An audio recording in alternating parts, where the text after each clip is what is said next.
ಬದುಕಿಗಾರ ನಾಯಕರು ಏಕನೋ ಅನೇಕರು, ವಿಧಿಯೋ ಪೌರುಷವೋ ಧರ್ಮವೋ ಅಂಧಬಲವೋ ಕುದುರುವುದೆಂತು ಈ ಅವ್ಯವಸ್ಥೆಯ ಪಾಡು ಎದೆಗುದಿಯೇ ಗತಿ ಏನು ಮಂಕುತಿಮ್ಮ? ಈ ಪ್ರಶ್ನೆಗೆ ಸರಿಯಾದ ಉತ್ತರ ಸಿಗದವರೆಗೆ ಮನುಷ್ಯನ ಜೀವನವನ್ನು ದಿಗ್ದರ್ಶನ ಮಾಡತಕ್ಕಂತಹ ಒಂದು ತಾತ್ವಿಕ ಹಿನ್ನೆಲೆ ಇಲ್ಲ.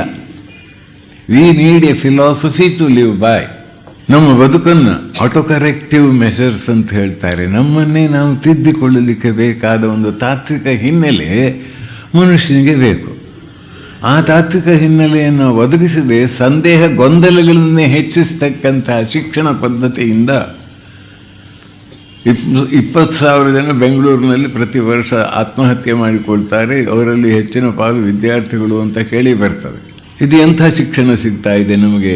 ಅದರಿಂದ ಈ ಮೂಲಭೂತವಾದ ವಿಚಾರವನ್ನು ಅತ್ಯಂತ ಸ್ಪಷ್ಟವಾಗಿ ತಿಳಿದುಕೊಂಡರೆ ಧರ್ಮದ ಹೆಸರಿನಲ್ಲಿರತಕ್ಕಂಥ ಎಷ್ಟೋ ದುರ್ಬಲತೆ,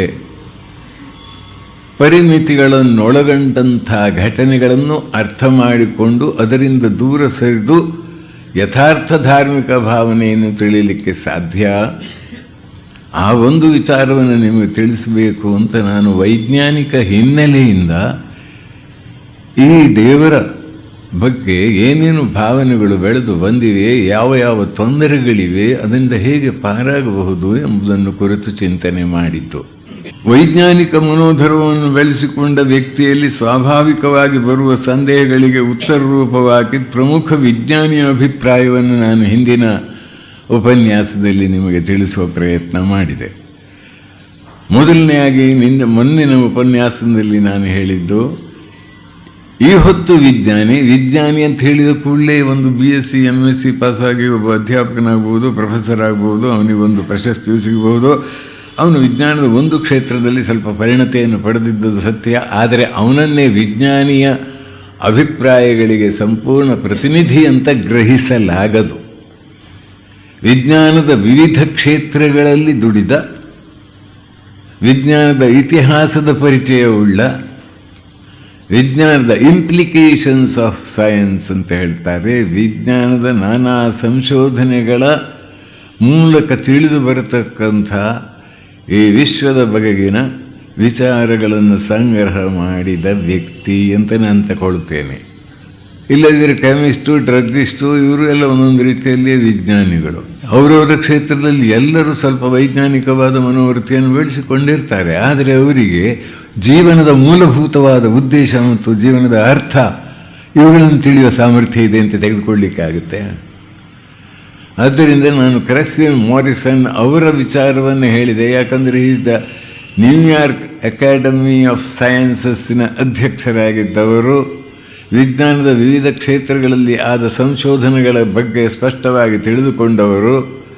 ಈ ಅಪೂರ್ವವಾದಂಥ ಸಂಶೋಧನೆಗಳ ಬೆಳಕಿನಲ್ಲಿ ನಮ್ಮ ಬೇಸಿಕ್ ಕಾನ್ಸೆಪ್ಟ್ ಆಫ್ ಗಾಡ್, ದೇವರ ಬಗೆಗಿನ ಚಿಂತನೆ ಹೇಗೆ ಹರಿದಿದೆ ಎನ್ನುವುದರ ಬಗ್ಗೆ ಸಾಕಷ್ಟು ಚಿಂತನೆ ಮಾಡಿದ ವ್ಯಕ್ತಿ ಆಡಿದ ಮಾತಾದ್ದರಿಂದ ಅದನ್ನು ನಾನು ನಿಮ್ಮ ಮುಂದೆ ಇಡಲಿಕ್ಕೆ ಪ್ರಯತ್ನಪಟ್ಟು ಒಂದು ಶ್ರದ್ಧೆಯನ್ನು ಉಂಟು ಮಾಡಲಿಕ್ಕೆ ಸಾಧ್ಯವಾದ ಸರ್ವಶಕ್ತನಾದ, ಸರ್ವಜ್ಞನಾದ, ಸರ್ವವ್ಯಾಪಿಯಾದ, ಸರ್ವಾಂತರ್ಯಾಮಿಯಾದ, ವಿಶ್ವಬ್ರಹ್ಮಾಂಡದ ಸೃಷ್ಟಿ ಸ್ಥಿತಿ ಲಯ ಕರ್ತೃವಾದಂಥ ಆ ಪರತತ್ವದ ಕುರಿತು ನಾವು ಇಂದಿನ ವಿಜ್ಞಾನದ ಬೆಳಕಿನಲ್ಲಿ ಹೇಗೆ ನಮ್ಮ ಪ್ರಾಕ್ತನ ಪುರಾತನ ಶಾಶ್ವತ ಧರ್ಮದ ಸತ್ಯಗಳನ್ನು ತಿಳಿದು ಎನ್ನುವುದನ್ನು ಇಲ್ಲಿ ವಿವರಿಸಲಿಕ್ಕೆ ಪ್ರಯತ್ನ. ಸಾಮಾನ್ಯವಾಗಿ ಈ ಜಗತ್ತು ಆಕಸ್ಮಿಕ ಅಂತ ಹೇಳ್ತಾರೆ.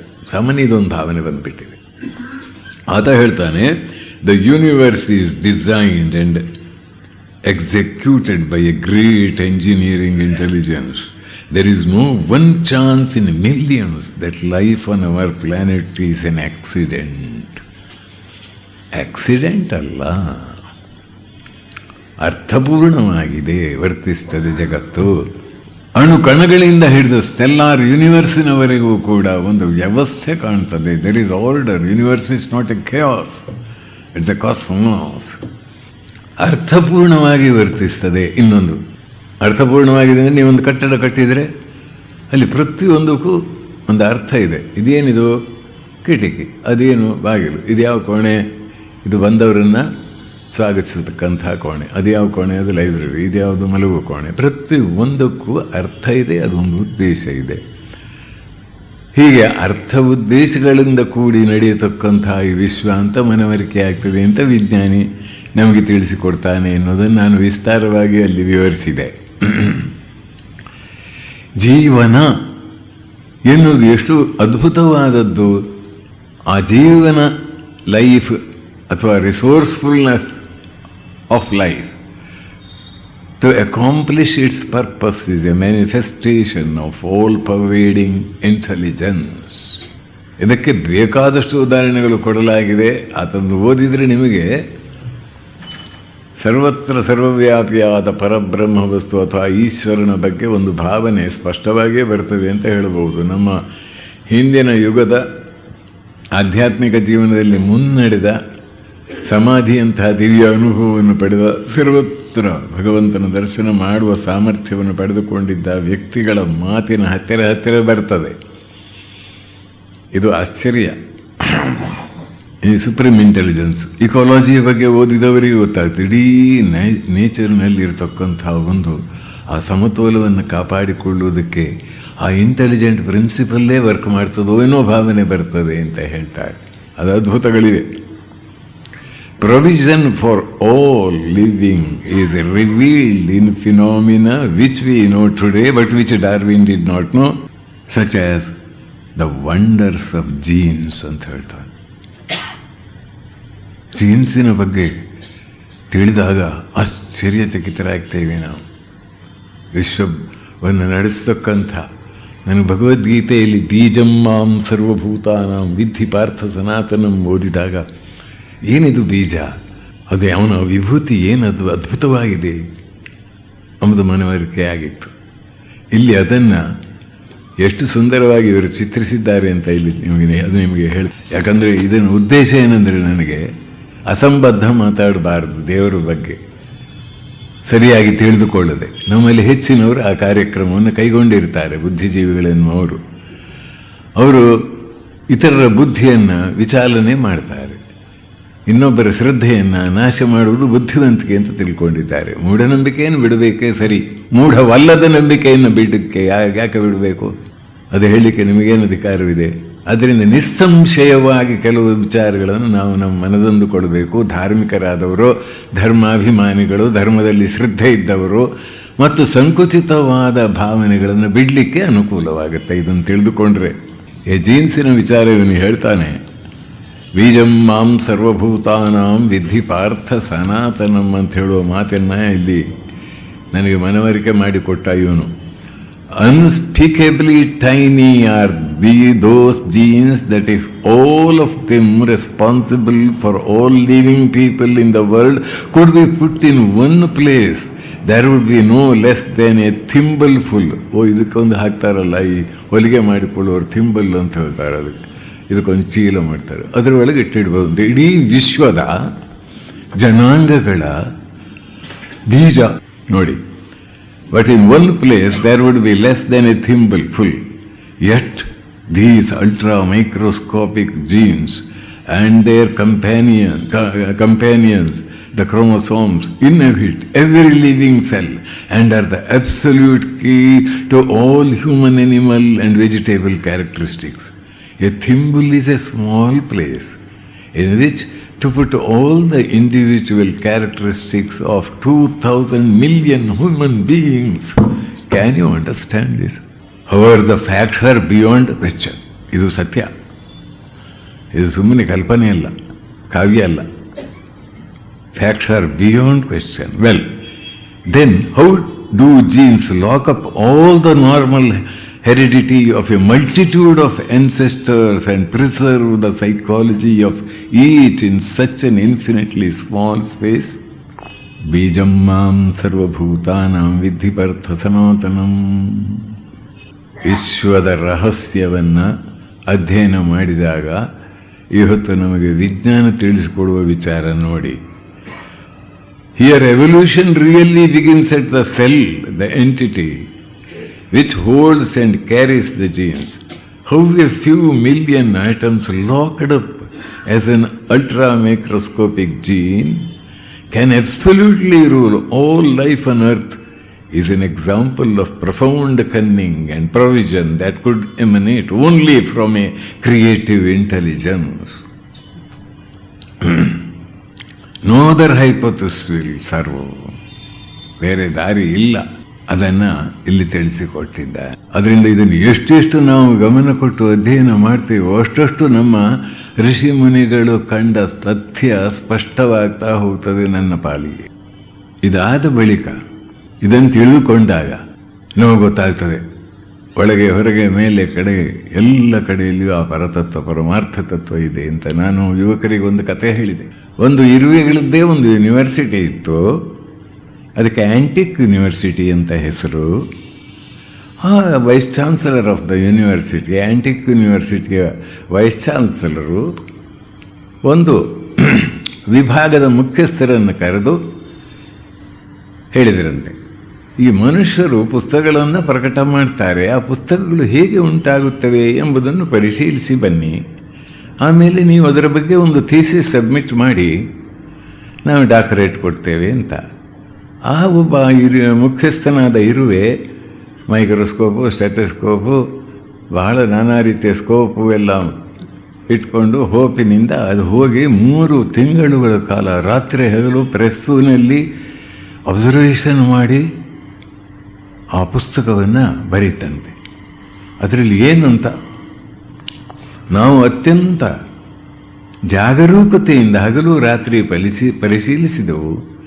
ಬಿಳಿಯ ಕಾಗದದ ಹಾಳೆಗಳ ಮೇಲೆ ಕೆಲವು ಮೊಳೆಗಳು ಬೀಳುವುದರಿಂದ ಪುಸ್ತಕವಾಗುತ್ತದೆಯೇ ಹೊರತು ಪುಸ್ತಕ ಬರೆದವನು ನಾವು ಎಷ್ಟು ಪ್ರಯತ್ನ ಮಾಡಿದರೂ ಸಿಗಲಿಲ್ಲ. ಪುಸ್ತಕ ಬರೆದವನು ನಿಜವಾಗಿಯೂ ಇಲ್ಲ. ಇದು ದೀರ್ಘಕಾಲದ ಮೂಢನಂಬಿಕೆ. ಒಂದಾನೊಂದು ದಿನ ಎಲ್ಲರೂ ತಿಳ್ಕೊಳ್ತಾರೆ ಪುಸ್ತಕ ಬರೆದವನು ಇಲ್ಲ, ಬರೀ ಮೊಳೆಗಳಿಂದಲೇ ಈ ಪುಸ್ತಕ ಹೊರಬರುತ್ತದೆ ಅಂತ. ಅದಕ್ಕೆ ಪದ್ಮವಿಭೂಷಣವೋ ಏನೋ ಸಿಕ್ಕಿತು. ಅಂದರೆ ಅದು ಪ್ರಶಸ್ತಿ, ಪದ್ಮಭೂಷಣ ಅಲ್ಲ, ಯಾವುದೋ ಒಂದು ಪ್ರಶಸ್ತಿ ಸಿಕ್ಕಿತು. ಅದು head of the department doctor Iruveyappa ಅಂತ ಅವರಿದ್ದಾರೆ ಅಲ್ಲಿ. ಅದರ ಅಡ್ರೆಸ್, ಸರಿಯಾದ ಅಡ್ರೆಸ್ ನನಗೆ ಗೊತ್ತಿಲ್ಲ, ರಾಮ್ ಹುಡುಕಿ ಕೊಡ್ಬೋದು. ನೋಡಿ, ಇದು ತಪ್ಪ? ಅವರು ಅನ್ವೇಷಣೆ ತಪ್ಪಲ್ಲ, ಅವ್ರಿಗೆ ಕಂಡ ಸತ್ಯ, ಅದನ್ನು ಮಾತ್ರ ಅಲ್ಲಿ ಹೇಳಿದ್ದಾರೆ ಅವರು. ಈಗ ಪುಸ್ತಕವನ್ನು ತೆಗೆದುಕೊಂಡು ಹೋಗಿ ಒಂದು ಹಸುವಿನ ಹತ್ತಿರ ಇಡಿ, ಅದು ಹೀಗೆ ನೆಕ್ಸ್ಲಿಕ್ಕೆ ನೋಡ್ತದೆ, ತಿನ್ಲಿಕ್ಕೆ ಆಗುದಿಲ್ಲ ಅಂತ ಆದ ಕೂಡಲೇ ಅದನ್ನು ಬಿಟ್ಟು ಬಿಡ್ತದೆ, ಸ್ವೀಕಾರ ಮಾಡುವುದಿಲ್ಲ, ರಿಜೆಕ್ಟ್ ಮಾಡುತ್ತೆ. ಅದೇ ಪುಸ್ತಕವನ್ನು ಒಬ್ಬ ಆಫ್ರಿಕಾ ದೇಶದ ಯಾವ ವಿದ್ಯಾಭ್ಯಾಸ ಇಲ್ಲದ ಲಂಗುಲಗ ಯಾವುದು ಅಕ್ಷರಾಭ್ಯಾಸ ಇಲ್ಲದಂತಹ ವ್ಯಕ್ತಿ, ಪುಸ್ತಕವನ್ನು ನೋಡಲಿಲ್ಲ, ನಾಗರಿಕತೆಯ ನಿರ್ಮಾಣದ ಹಂತಗಳು ಯಾವುದೂ ಆತನಿಗೆ ಗೊತ್ತಿಲ್ಲ, ಅಂಥವನ ಹತ್ರ ತೆಗೆದುಕೊಂಡು ಹೋಗಿ ಕೊಟ್ಟರೆ ಹೀಗೆ ನೋಡ್ತಾನೆ.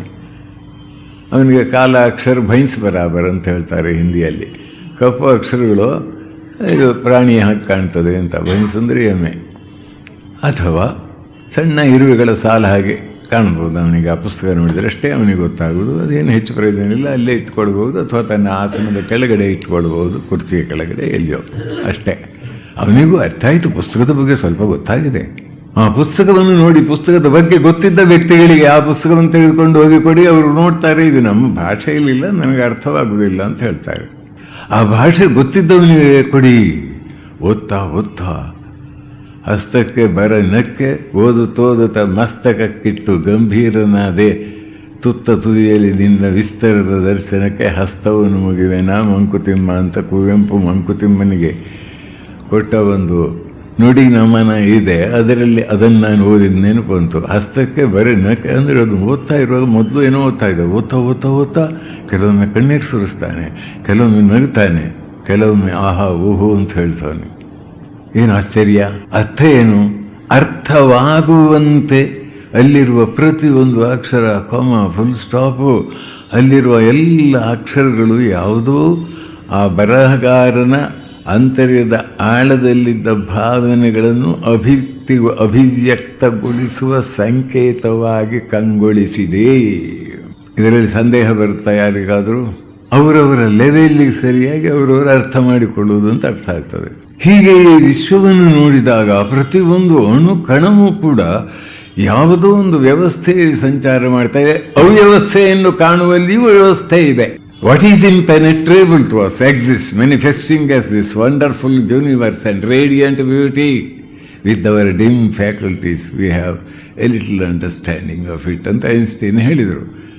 What is impenetrable to us exist.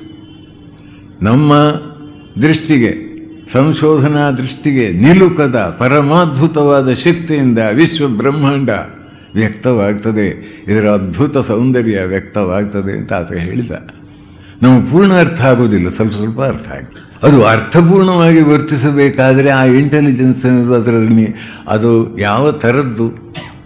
ಈ ಪುಸ್ತಕವನ್ನು ಓದಿದಾಗ ಗ್ರಂಥಕರ್ತನ ಮನಸ್ಸಿನಲ್ಲಿ ಉದಿಸಿದ ಭಾವನೆಗಳು ಅಲ್ಲಿ ವ್ಯಕ್ತವಾಗಿ ಎಂಬುದು ನಮಗೆ ಗೊತ್ತಾಗುತ್ತೆ. ಅಲ್ಲಿ ಗ್ರಂಥಕರ್ತನ ಹಾಗೆ ವ್ಯಕ್ತಿಯಲ್ಲ, ಅದು ಶಕ್ತಿ, ಸರ್ವತ್ರ ಸರ್ವವ್ಯಾಪಿಯಾದ ಶಕ್ತಿ. ಆ ಶಕ್ತಿಯು ವ್ಯಕ್ತಿಯಾಗಿಯೂ ವ್ಯಕ್ತವಾಗಬಲ್ಲದು.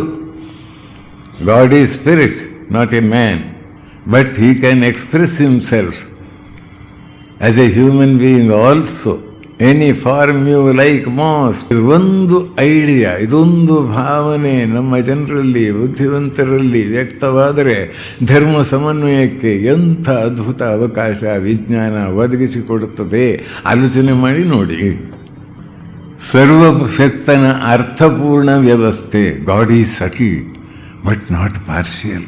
ಐನ್ಸ್ಟೈನ್ ಹೇಳಿದ್ದು out of my later years ಎನ್ನುವ ಗ್ರಂಥದಲ್ಲಿ. God is subtle but not partial. ನಮಗೆ ಪಾರ್ಷಿಯಲ್ ಅಂತ ಕಾಣುತ್ತೆ. God is not playing dice with the universe. ಇದನ್ನೆಲ್ಲ ಕೆಲವು ಸೈಂಟಿಸ್ಟ್ ಕಾಂಟ್ರಾಡಿಕ್ಟ್ ಮಾಡಿದ್ದಾರೆ. ಅದೇನೇ ಇರಲಿ, ಅದೇ ಆ ಮಾತಿನಲ್ಲಿ ಆಳವಾದ ತಾತ್ವಿಕ ಹಿನ್ನೆಲೆಯಲ್ಲಿ ಆತನು ಮಾತನಾಡಿದ್ದು. ಗಾಡ್ ಈಸ್ ನಾಟ್, ಅವನು ಇದರಲ್ಲಿ ಹಿಡಿದುಕೊಂಡು ಆಟ ಆಡ್ತಾ ಇಲ್ಲ, ಡೈಸ್ ಪ್ಲೇ ಮಾಡ್ತಾ ಇಲ್ಲ. God does not play dice with the universe. God is subtle but not partial. God ಅಂದರೆ ಒಂದು ವ್ಯಕ್ತಿಯಾಗಿ ನಾವು ದೇವಸ್ಥಾನದಲ್ಲಿ ಪೂಜಿಸುವ ಒಂದು ಕಲ್ಪನೆ ನಮಗೆ ಬರಬಹುದು. ಆದರೆ ಸರ್ವಶಕ್ತ, ಸರ್ವಜ್ಞ, ಸರ್ವವ್ಯಾಪಿ, ಸರ್ವಾಂತರ್ಯಾಮಿ ಜೀವಿಗಳ ಅದನ್ನೀಗ ಹೇಳೋದಿಲ್ಲ. ಇದು ಮೊದಲು ಸ್ಥಿರವಾಗಿ ನಿಂತ್ಕೊಳ್ಳೋಣ. ಈ ಒಂದು ಕಾನ್ಸೆಪ್ಟ್ ಆಫ್ ಗಾಡ್ ನಮಗೆ ಸರಿಯಾಗಿ ಉಂಟಾಗಬೇಕು. ಇದನ್ನೇ ಇಷ್ಟು ಹೇಳಿ ನಾನು ಶಂಕರಾಚಾರ್ಯರು ಹೀಗೆ ಹೇಳಿದ್ದಾರೆ ಅಂದರೆ ನಿಮಗೆ ಹೌದು ಪರವಾಗಿಲ್ಲ ಅಂತ ಅನಿಸುತ್ತೆ. ಇಲ್ಲದೆ ವಿಜ್ಞಾನಿ ಹೇಳಿದೆ ನೀವು ನಂಬೋದು ಹೇಗೆ? ಅದಕ್ಕೆ ಬ್ರಹ್ಮಸೂತ್ರದ ಜನ್ಮಾದ್ಯಸ್ಯತಃ ಅದರಲ್ಲಿ ಹೇಳ್ತಾರೆ, ಅಸ್ತ್ಯ ಜಗತಃ ನಾಮರೂಪಾಭ್ಯಾಂ ವ್ಯಾಕೃತಸ್ಯ ಅನೇಕ ಕರ್ತೃಭೋಕ್ತೃಯುಕ್ತಸ್ಯ ಪ್ರತಿನಿಯತ ದೇಶಕಾಲ ನಿಮಿತ್ತಾಶ್ರಯಸ್ಯ ಮನಸಾಪ್ಯಚಿಂತ್ಯ ರಚನಾರೂಪಸ್ಯ ಜನ್ಮಸ್ಥಿತಿ ಭಂಗಂ ಸರ್ವಜ್ಞಾತ್ ಸರ್ವಶಕ್ತೇಃ ಕಾರಣಾತ್. ಏನು ವಾಕ್ಯಗಳು? ಅಸ್ಯ ಜಗತಃ, ಈ ಜಗತ್ತಿನ ನಾಮರೂಪಾಭ್ಯಾಂ ವ್ಯಾಕೃತಸ್ಯ, ಎಷ್ಟು ನಾಮಗಳು, ಎಷ್ಟು ರೂಪಗಳು, ಎಷ್ಟು ನಾಮಗಳು, ಎಷ್ಟು ರೂಪಗಳು. ನಾಮರೂಪಾಭ್ಯಾಂ ವ್ಯಾಕೃತಸ್ಯ ವಿಂಗಡಣೆಯಾದಂಥ ಅಚಿಂತ್ಯ ರಚನಾರೂಪಸ್ಯ, ಚಿಂತನೆ ಮಾಡಲಿಕ್ಕೆ ಸಾಧ್ಯವಿಲ್ಲ ಸಾಮಾನ್ಯ ಮನುಷ್ಯನ ಮನಸ್ಸಿಗೆ, ಅದು ಅತೀತವಾದದ್ದು. ಅಂಥ ರಚನೆಯುಳ್ಳ ಅನೇಕ ಕರ್ತೃಭೋಕ್ತೃಯುಕ್ತಸ್ಯ, ಮಿಲಿಯಗಟ್ಟಲೆ ಜನರು ಬರ್ತಾ ಇದ್ದಾರೆ, ಹೋಗ್ತಾ ಇದ್ದಾರೆ, ನಾನಾ ಕಾರ್ಯಗಳಲ್ಲಿ ನಿಮಗ್ನರಾಗಿದ್ದಾರೆ, ನಾನಾ ಉದ್ದೇಶಗಳನ್ನಿಟ್ಟು ಬರ್ತಾರೆ. ಎಲ್ಲಿ ನೀವು ಯಾವುದೋ ಒಂದು ಈ ಬೆಂಗಳೂರಿನ ಯಾವುದೋ ಒಂದು ಕೇಂದ್ರಕ್ಕೆ ಹೋದರೆ, ಅಥವಾ ಯಾವುದೋ ಒಂದು ರಸ್ತೆ, 4 ರಸ್ತೆಗಳು ಕೂಡುವ ತಾಣಕ್ಕೆ ಹೋದರೆ, ಮಧ್ಯಾಹ್ನದ ಹೊತ್ತಿನಲ್ಲಿ 10 ಗಂಟೆ 11 ಗಂಟೆ ಹೊತ್ತಿನಲ್ಲಿ ನಾನಾ ಕಾರಣಗಳಿಂದ ನಾನಾ ಕಡೆಗಳಿಂದ ಬಂದು ನಾನಾ ಜನರು ನಾನಾ ಕಡೆಗಳಿಗೆ ಓಡ್ತಾ ಇದ್ದಾರೆ. ಕರ್ತೃತ್ವ ಭೋಕ್ತೃತ್ವ ಅಭಿಮಾನವುಳ್ಳ ಜೀವಾತ್ಮರು ಎಷ್ಟು ಅಸಂಖ್ಯ. ಅಸ್ಯ ಜಗತಃ ನಾಮರೂಪಾಭ್ಯಾಂ ವ್ಯಾಕೃತಸ್ಯ ಅನೇಕ ಕರ್ತೃಭೋಕ್ತೃಯುಕ್ತಸ್ಯ ಪ್ರತಿನಿಯತ ದೇಶಕಾಲ ನಿಮಿತ್ತಾಶ್ರಯಸ್ಯ. ವ್ಯವಸ್ಥೆ, ದೇಶ, ಕಾಲ, ಕಾರಣ, ಎಷ್ಟು ಸೂಕ್ಷ್ಮವಾಗಿ ಇದೆಲ್ಲ ನಡೀತದೆ. ಮನಸಾಪ್ಯಚಿಂತ್ಯ ರಚನಾ ರೂಪಸ್ಯ, ರಚನೆ, ಅದರ ಅದ್ಭುತವನ್ನು ವರ್ಣನೆ ಮಾಡಲಿಕ್ಕೆ ಸಾಧ್ಯ ಇಲ್ಲ ಮನುಷ್ಯನಿಗೆ. ಇದರ ಹುಟ್ಟು, ಇರವು, ಆಮೇಲೆ ಅದರ ಅಳಿವು, ಇದನ್ನು ಸರ್ವಶಕ್ತನು ಸರ್ವಜ್ಞನೂ ಆದ ಭಗವಂತನಿಂದ ಅಂತ ಹೇಳ್ತಾರೆ. ಇದು ವಿಜ್ಞಾನ ವಿರೋಧಿಯೇ? ಇದು ಮೂಢ ನಂಬಿಕೆ ಅಂತ ನಿಮಗೆ ಅನ್ನಿಸ್ತದ? ಇದನ್ನೇ ಐನ್ಸ್ಟೈನ್ ಹೇಳಿದ, ಮೈ religion consist of A humble admiration of the illimitable superior spirit who reveals himself in the slight details we are able to perceive with our frail and feeble minds. That deeply emotional conviction of the presence of a superior power forms my idea of God. ಏನು ಚೆನ್ನಾಗಿದೆ ನೋಡಿ ವಾಕ್ಯಗಳು. ಇನ್ನೊಮ್ಮೆ ಹೇಳ್ತೇನೆ, ಆದಮೇಲೆ ಅದನ್ನು ಕನ್ನಡದಲ್ಲಿ ಬೇಕಾದರೂ ಹೇಳೋಣ. ಸ್ವಲ್ಪ ಇಲ್ಲಿ ಇದನ್ನು ನಾನು ಈ ವಿಚಾರಗಳನ್ನು ವಿಶೇಷವಾಗಿ ಗಮನ ಯಾಕೆ ಕೊಡ್ತೇನೆ ಅಂತ ಹೇಳಿದರೆ, ಇದನ್ನು ಸರಿಪಡಿಸಿಕೊಂಡ್ರೆ ಸರ್ವಶಕ್ತನು ಸರ್ವಜ್ಞ ಸರ್ವವ್ಯಾಪಿ ಸರ್ವಾಂತರ್ಯಾಮಿ ಆದಿಶಕ್ತಿ ಇರುವುದು ಸತ್ಯ ಎನ್ನುವುದು ಮನವರಿಕೆ ಆದರೆ ಉಳಿದ ಎಲ್ಲ ಪ್ರಾಬ್ಲಮನ್ನು ಅರ್ಥ ಮಾಡಿಕೊಳ್ಳಿಕ್ಕೂ ಅದನ್ನು ಸಾಲ್ವ್ ಮಾಡಲಿಕ್ಕೂ ಪ್ರತಿಯೊಂದು ಸಮಸ್ಯೆಯನ್ನು ಅರ್ಥ ಮಾಡಿಕೊಂಡು ಅದಕ್ಕೆ ಸರಿಯಾದ ಉತ್ತರವನ್ನು ಕಂಡುಕೊಳ್ಳಲಿಕ್ಕೂ ನಾವು ನಿಂತ ಸ್ಥಾನದಿಂದ ಮೇಲಕ್ಕೆ ಇರಲಿಕ್ಕೆ ಬೇಕಾದ ಸ್ಫೂರ್ತಿ ಪ್ರೇರಣೆಯನ್ನು ಪಡೀಲಿಕ್ಕೂ ಸಾಧ್ಯವಾಗುತ್ತೆ. ಅದರಿಂದ ಫಂಡಮೆಂಟಲ್ ಫಸ್ಟ್ ಮೊದಲಿನ ವಿಚಾರ ಅದು ಸರಿಯಾಗಬೇಕನ್ನುವ ಉದ್ದೇಶದಿಂದ ಮೆಲ್ಲನೆ ಹೋಗ್ತಾ ಇದ್ದೇನೆ. ಅದಕ್ಕೆ ಸಾಕಷ್ಟು ಆಂಗ್ಲ ಭಾಷೆಯಲ್ಲಿ ವಿದ್ವಜ್ಜನರ ವಿಜ್ಞಾನಿಗಳ ವಾಕ್ಯಗಳನ್ನು ಇಲ್ಲಿ ಪರಿಪೋಷಕವಾಗಿ ನಾನು ಕೊಡ್ತಾ ಇದ್ದೇನೆ. ಅದಕ್ಕೆ ಸ್ವಲ್ಪ ತಾಳ್ಮೆಯಿಂದ ಕೇಳುವಂತಹ ಅಭ್ಯಾಸ ಬೇಕಾಗಬಹುದು. ಆದರೆ ಒಂದು ಸಲ ಅದನ್ನು ಸರಿಯಾಗಿ ತಿಳಿದುಕೊಂಡ್ರೆ ಬಹಳಷ್ಟು ಉಪಕಾರವಾಗ್ತದೆ ಅಂತ ನಾನು ತಿಳಿದುಕೊಂಡಿದ್ದೇನೆ. ಯಾಕಂದರೆ ಇದು ನನಗೆ ಉಂಟಾದ ಸಮಸ್ಯೆ. ನಾನು ಆಧ್ಯಾತ್ಮಿಕ ಜೀವಿಯಾಗಿ ಧರ್ಮತತ್ವವನ್ನು ಅನುಸರಿಸುವವನಾಗಿ ಸಾಕ್ಷಾತ್ಕಾರದ ಧ್ಯೇಯವನ್ನು ಇಟ್ಟುಕೊಂಡಂತಹ ವ್ಯಕ್ತಿ ಆಧುನಿಕರ ಸಂದೇಹಕ್ಕೆ ಉತ್ತರವಾಗಿ, ನನಗೆ ಆಧುನಿಕ ಒಬ್ಬ, ನಾನು ಹಳೆ ಕಾಲದವನಲ್ಲ, ಆಧುನಿಕನಿಗೆ ಬರುವ ಸಂದೇಹ ನನಗೂ ಬಂದು ಆ ಸಂದೇಹಕ್ಕೆ ನನಗೆ ಪರಿತೃಪ್ತಿಯಾಗುವಂಥ ಒಂದು ಸೊಲ್ಯೂಷನ್ಸ್ ಪರಿಹಾರ ಸಿಕ್ಕಿದೆ ಅಂತ ತಿಳ್ಕೊಂಡಿದ್ದೇನೆ. ಅದರಿಂದ ಅದನ್ನು ನಿಮಗೆ ನಾನು ಕೊಡಬೇಕಾದ್ರೆ ಒಂದೇ ಸಲ ಪೂರ್ಣ ಹೇಳಲಿಕ್ಕೆ ಆಗೋದಿಲ್ಲ. ಅದನ್ನು ಸ್ಟೆಪ್ ಬೈ ಸ್ಟೆಪ್ ಹೇಳಿದರೆ ಅದು ನಿಮಗೂ ಸಹ ಮನವರಿಕೆ ಆಗಬಹುದು. ನಿಮ್ಮ ಬದುಕಿಗೂ ಅದು ಅಪೂರ್ವವಾದಂಥ ಒಂದು ಸಾಂತ್ವನವನ್ನು ಶಕ್ತಿಯನ್ನು ಕೊಡ್ತದೆ ಅಂತ ನನ್ನ ನಂಬಿಕೆ. ಇದು ವಿಜ್ಞಾನಿ ಆ ಮಾತು ಹೇಳಿದ. ಮೈ religion consist of A humble admiration. ಅತ್ಯಂತ ವಿನಮ್ರ ಭಾವನೆಯಿಂದ ಅಪೂರ್ವವಾದ ನಾವು ಪರಿಶೀಲಿಸಲಿಕ್ಕೆ ಸಾಧ್ಯವಾದ ಸಣ್ಣ ಪುಟ್ಟ ವಿಚಾರಗಳಲ್ಲಿಯೂ ಕೂಡ ನಮ್ಮ ದುರ್ಬಲವೂ ದೋಷಪೂರಿತವಾದ ಮನಸ್ಸಿನ ಮೂಲಕ ಪರಿಶೀಲಿಸಲು ಸಾಧ್ಯವಾದ ಸಣ್ಣ ಪುಟ್ಟ ವಿಚಾರಗಳಲ್ಲಿಯೂ ತನ್ನಿಂದ ತಾನೇ ಹೊಳೆಯತಕ್ಕಂಥ ಆ ಅಪೂರ್ವ ಅನಂತವಾದ ರೀಸನಿಂಗ್ ಪವರನ್ನು ಶಬ್ದ ಉಪಯೋಗಿಸಿದ್ದಾನೆ. ಚೈತನ್ಯದಲ್ಲಿ ನನ್ನ ವಿಶ್ವಾಸವೇ ದೇವರ ಬಗೆಗೆ ನನ್ನ ಭಾವನೆಯಾಗಿದೆ. ಇದು ಒಬ್ಬ ವಿಜ್ಞಾನಿ ಹೇಳಿದ್ದು. ಇಲ್ಲಿ ಪೂರ್ಣ ಭಾವನೆಯನ್ನು ಆತ ಹೇಳ್ತಾ ಇಲ್ಲ ದೇವರ ಬಗ್ಗೆ. ಆದರೆ ಒಬ್ಬ ದೀರ್ಘಕಾಲ ವಿಜ್ಞಾನದ ಕ್ಷೇತ್ರದಲ್ಲಿ ದುಡಿದು ಎತ್ತರದಲ್ಲಿ ನಿಂತು ಸುತ್ತಲೂ ಕಂಡಂತೆ, ಎತ್ತರವಾದ ಪರ್ವತದಲ್ಲಿ ನಿಂತು ಸುತ್ತಲೂ ಕಂಡಂತೆ ವಿಜ್ಞಾನದ ವಿವಿಧ ಕ್ಷೇತ್ರಗಳಲ್ಲಿ ನಡೆದ ಅಸಂಖ್ಯ ಸಂಶೋಧನೆಗಳನ್ನು ಅಧ್ಯಯನ ಮಾಡಿ ವಿನಮ್ರನಾಗಿ ಈ ಜಗತ್ತು ಏನು ಅದ್ಭುತ, ಏನಗ್ನಿಗೋಳಗಳು, ಏನಂತರಾಳಗಳು, ಏನು ವಿಸ್ಮಯ ಸೃಷ್ಟಿ, ಇದನ್ನು ಕೊಂಡು ವಿನಮ್ರ ಭಾವನೆಯಿಂದ ಹೇಳ್ತಕ್ಕಂಥ ವ್ಯಕ್ತಿ. ಇದನ್ನು ಸ್ವಲ್ಪ ಆಲೋಚನೆ ಮಾಡಿ ನೋಡಿ. ಇದು ಹೇಗೆ ನಮ್ಮ ಶಾಸ್ತ್ರ ಸಮ್ಮತವಾಗ್ತಾ ಇದೆ, ಹತ್ತಿರಕ್ಕೆ ಬರ್ತದೆ. ಇನ್ನೂ ಬೇಕಾದಷ್ಟು ಸಂಗ್ರಹ ಮಾಡಿ ಇಟ್ಟಿದ್ದೇನೆ ನಾನು. ನನಗೆ ನನ್ನ ಸಂಶಯಗಳ ನಿವೃತ್ತಿಗೆ ಇಷ್ಟು ಗೊತ್ತಾಗ್ತದೆ. ನಮಗೆ ಪರಮಾದ್ಭುತವಾದ ಶಕ್ತಿ, ಅರ್ಥಪೂರ್ಣವಾದ ಶಕ್ತಿ, ಈ ಶಕ್ತಿ ಇದೆ ಎನ್ನುವುದರಲ್ಲಿ ಯಾರಿಗೂ ಸಂದೇಹ ಉಂಟಾಗಬಾರದು. ಆ ಸಂದೇಹ ನಿವಾರಣೆ ಆಗಲೇಬೇಕು. ನಿಜವಾಗಿಯೂ ತತ್ವಜ್ಞಾನ ಅದನ್ನೇ ಮಾಡಬೇಕು ಅಂತ C.D. ಬ್ರಾಡ್ ಅಂತ ಒಬ್ಬನು ಹೇಳಿದ್ದುಂಟು. Object of philosophy is to take over the results of various sciences and add to them the religious and ethical experience of mankind and then to reflect on the whole. The hope is by this means we may be able to reach some general conclusion as to the nature of the universe and as to our own position and prospect. ಎಷ್ಟು ಚೆನ್ನಾಗಿದೆ ಅಂದರೆ ಇದು. ಸ್ವಲ್ಪ ಈ ವಿಚಾರದಲ್ಲಿ ಚಿಂತನೆ ಮಾಡಿದವರಿಗೆ ಗೊತ್ತಾಗುತ್ತೆ. ಎಲ್ಲರಿಗೂ ಸ್ವಲ್ಪ ಕಷ್ಟ ಆಗ್ಬೋದು.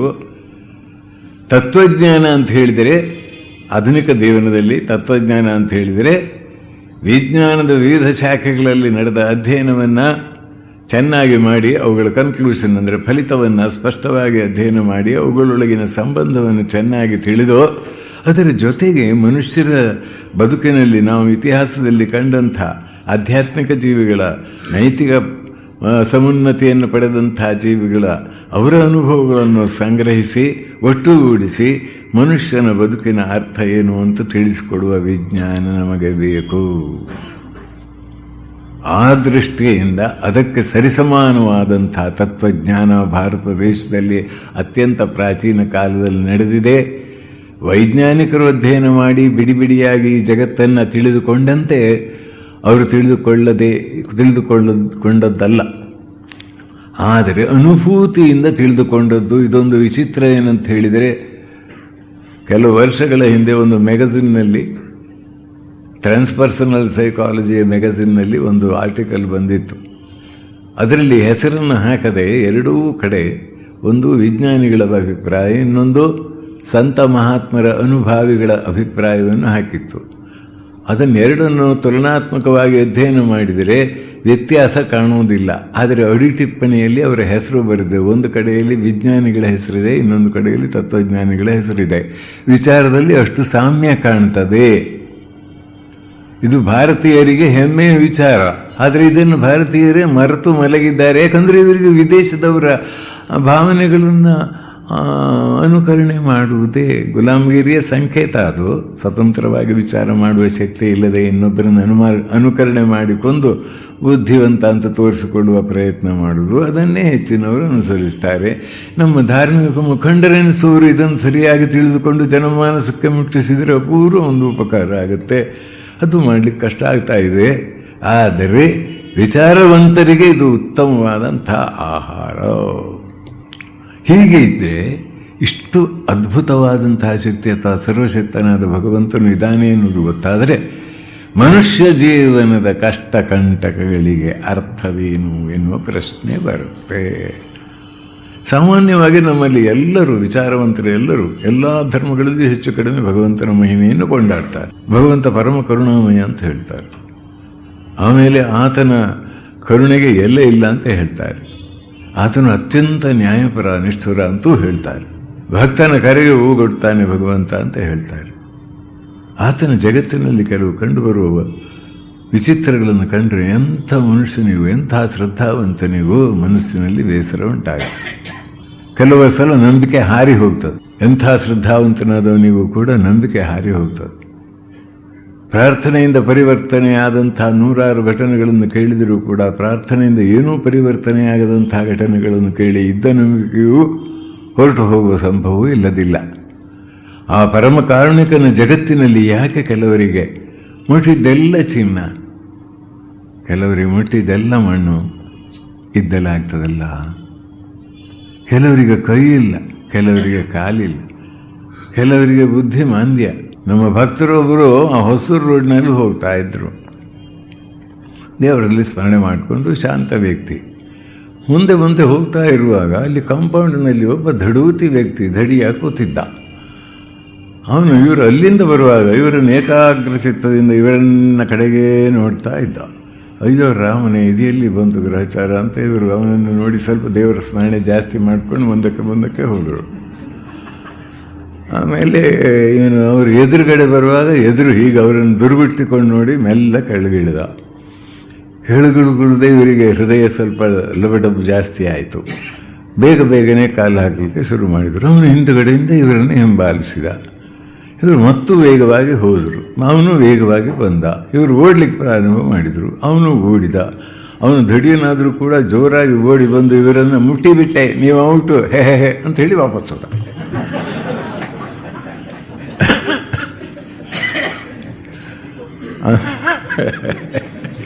ಅಂದರೆ ಮನಸ್ಸು ಸ್ವಾಧೀನ ಇರಲಿಲ್ಲ.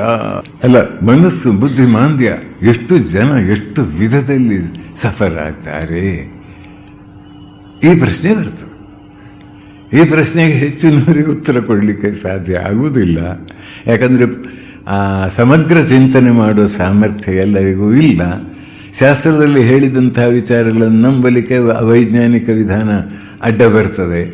ಆಮೇಲೆ ವಿಜ್ಞಾನಶಾಸ್ತ್ರ ಅಥವಾ ಸಮಾಜಶಾಸ್ತ್ರದಲ್ಲಿಯೂ ಕೂಡ ಈ ಮನುಷ್ಯರ ವರ್ತನೆಯಲ್ಲಿ ಎಕ್ಸ್ಪ್ಲಾಯ್ಟೇಷನ್, ಶೋಷಣೆ ಮಾಡುವ ಪ್ರವೃತ್ತಿ ಇರುವುದರಿಂದ ಇದೆಲ್ಲ ಶೋಷಣೆಗೆ ಕಾರಣವಾಗ್ತದೆ ಎನ್ನುವ ಭಾವನೆಯೂ ಬಂದುಬಿಟ್ಟಿದೆ. ಹೀಗೆ ನಾನಾ ತೊಂದರೆಗಳಿಂದ ಯಥಾರ್ಥ ಏನು ಅಂತ ತಿಳಿಯುವ ಸಾಮರ್ಥ್ಯ ಮನುಷ್ಯನಿಗೆ ಉಂಟಾಗ್ತಾ ಇಲ್ಲ. ಎಷ್ಟೆಷ್ಟು ಕಷ್ಟಪಡ್ತಾರೆ ಮನುಷ್ಯರು. 30-40 ವರ್ಷ ಈಗ ಬಿದ್ದುಕೊಂಡಿರ್ತಾರೆ. ಆಮೇಲೆ ಯಾವುದು ಹಾಸಿಗೆ ಹುಣ್ಣು ಇಷ್ಟಿಷ್ಟು ದೊಡ್ಡದಾಗ್ತದೆ. ಈ ಕಡೆ ಸಾಯೋದಿಲ್ಲ.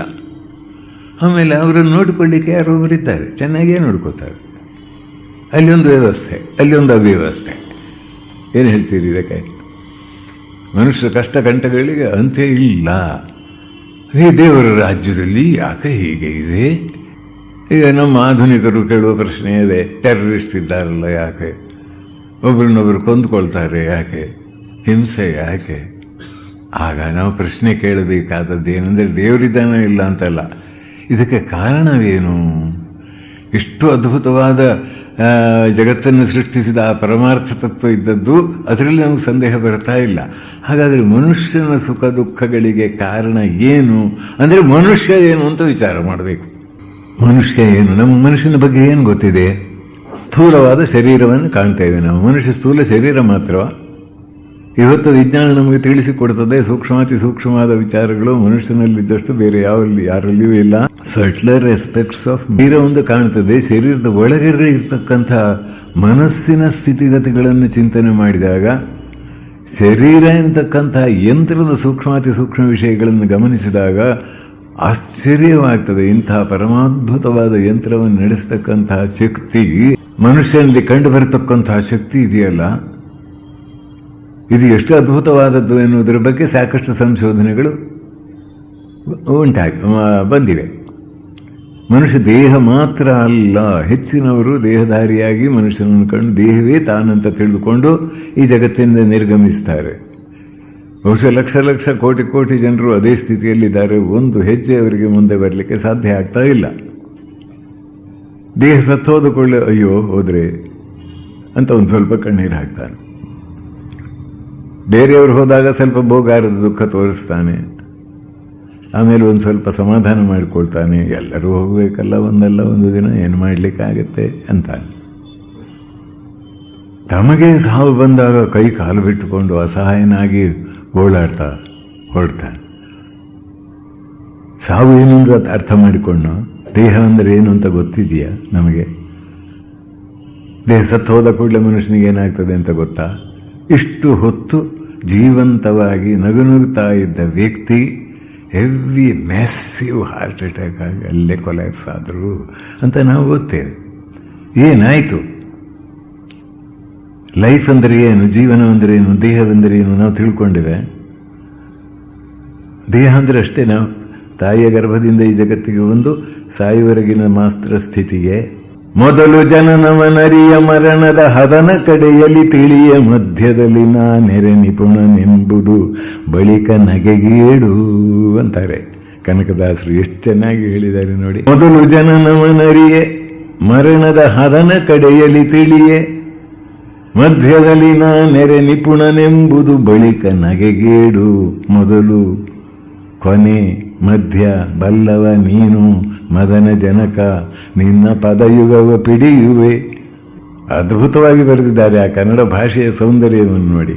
ಅಲ್ಲ, ಎಲ್ಲ ಕಡೆಯಲ್ಲೂ ಇದ್ದಾನೆ ಎನ್ನುವುದಕ್ಕೆ ಮತ್ತೊಂದು ಹಾಡಿನಲ್ಲಿ ಹೇಳಿದ್ದಾರೆ. ಅಲ್ಲಿಹನು ಇಲ್ಲಿಲ್ಲವೆಂಬಿ ಸೊಲ್ಲು ಸಲ್ಲದು ಒಳ ಹೊರಗೆ ನೀನಲ್ಲದೆ ಅನ್ಯತ್ರ ಬೇರಿಲ್ಲ ಎಂಬುದನ್ನು ಬಲ್ಲವರು ಇಳೆಯೋಳು ಭಾಗವತರಾದವರು ಅವರಿಗೆ ವಂದಿಸದ ಕುಜನರ್ಗೆ ಇಲ್ಲ ಸದ್ಗತಿ. ರಕ್ಷಿಸು ನಮ್ಮ ನನವರತ ಕ್ಷೀರವಾರಿಧಿ ಶಯನ ಶಾಂತಾಕಾರ ವಿವಿಧ ವಿಚಾರ ಗೋಪೀಚಾರ ನವನಿತ ಚೋರ ಚಕ್ರಾಧಾರ ಭವದೂರ. ಆ ಭಾಷೆಯ ಭಾವ ಅದು ಏನು ಅದ್ಭುತವಾಗಿದೆ. ಅದರ ಸೌಂದರ್ಯವನ್ನು ಸವಿಬೇಕು. ಹಿಂದಿನ ಕಾಲದಲ್ಲಿ ಈ ಹಾಡನ್ನೆಲ್ಲ ಹೇಳ್ತಿದ್ರು. ಈಗಿನ ಹೆಂಗಸರು ಮಕ್ಕಳು ಎಲ್ಲ ಹೇಳ್ತಿದ್ರು ಹಿಂದೆ. ಈಗಿನ ಕಾಲದಲ್ಲಿ ಇಲ್ಲ, ಇದನ್ನೆಲ್ಲ ಹೇಳೋದಿಲ್ಲ. ಈಗ ಸಿನಿಮಾ ಸಂಗೀತಗಳಿವೆ ಬೇಕಾದಷ್ಟು. ಅದರಲ್ಲಿ ನನಗೆ ಪ್ರವೇಶ ಇಲ್ಲ, ಗೊತ್ತಿಲ್ಲ ಹೆಚ್ಚು. ನಿಮಗೆ ಹೆಚ್ಚು ಚೆನ್ನಾಗಿ ಗೊತ್ತಿದೆ, ಅದ್ರ ಬಗ್ಗೆ ನಾನು ನಿಮಗೆ ಹೇಳಬೇಕಾಗಿಲ್ಲ. ಅದನ್ನು ಹೇಗೆ ವಿವರಿಸಿದ್ದಾರೆ?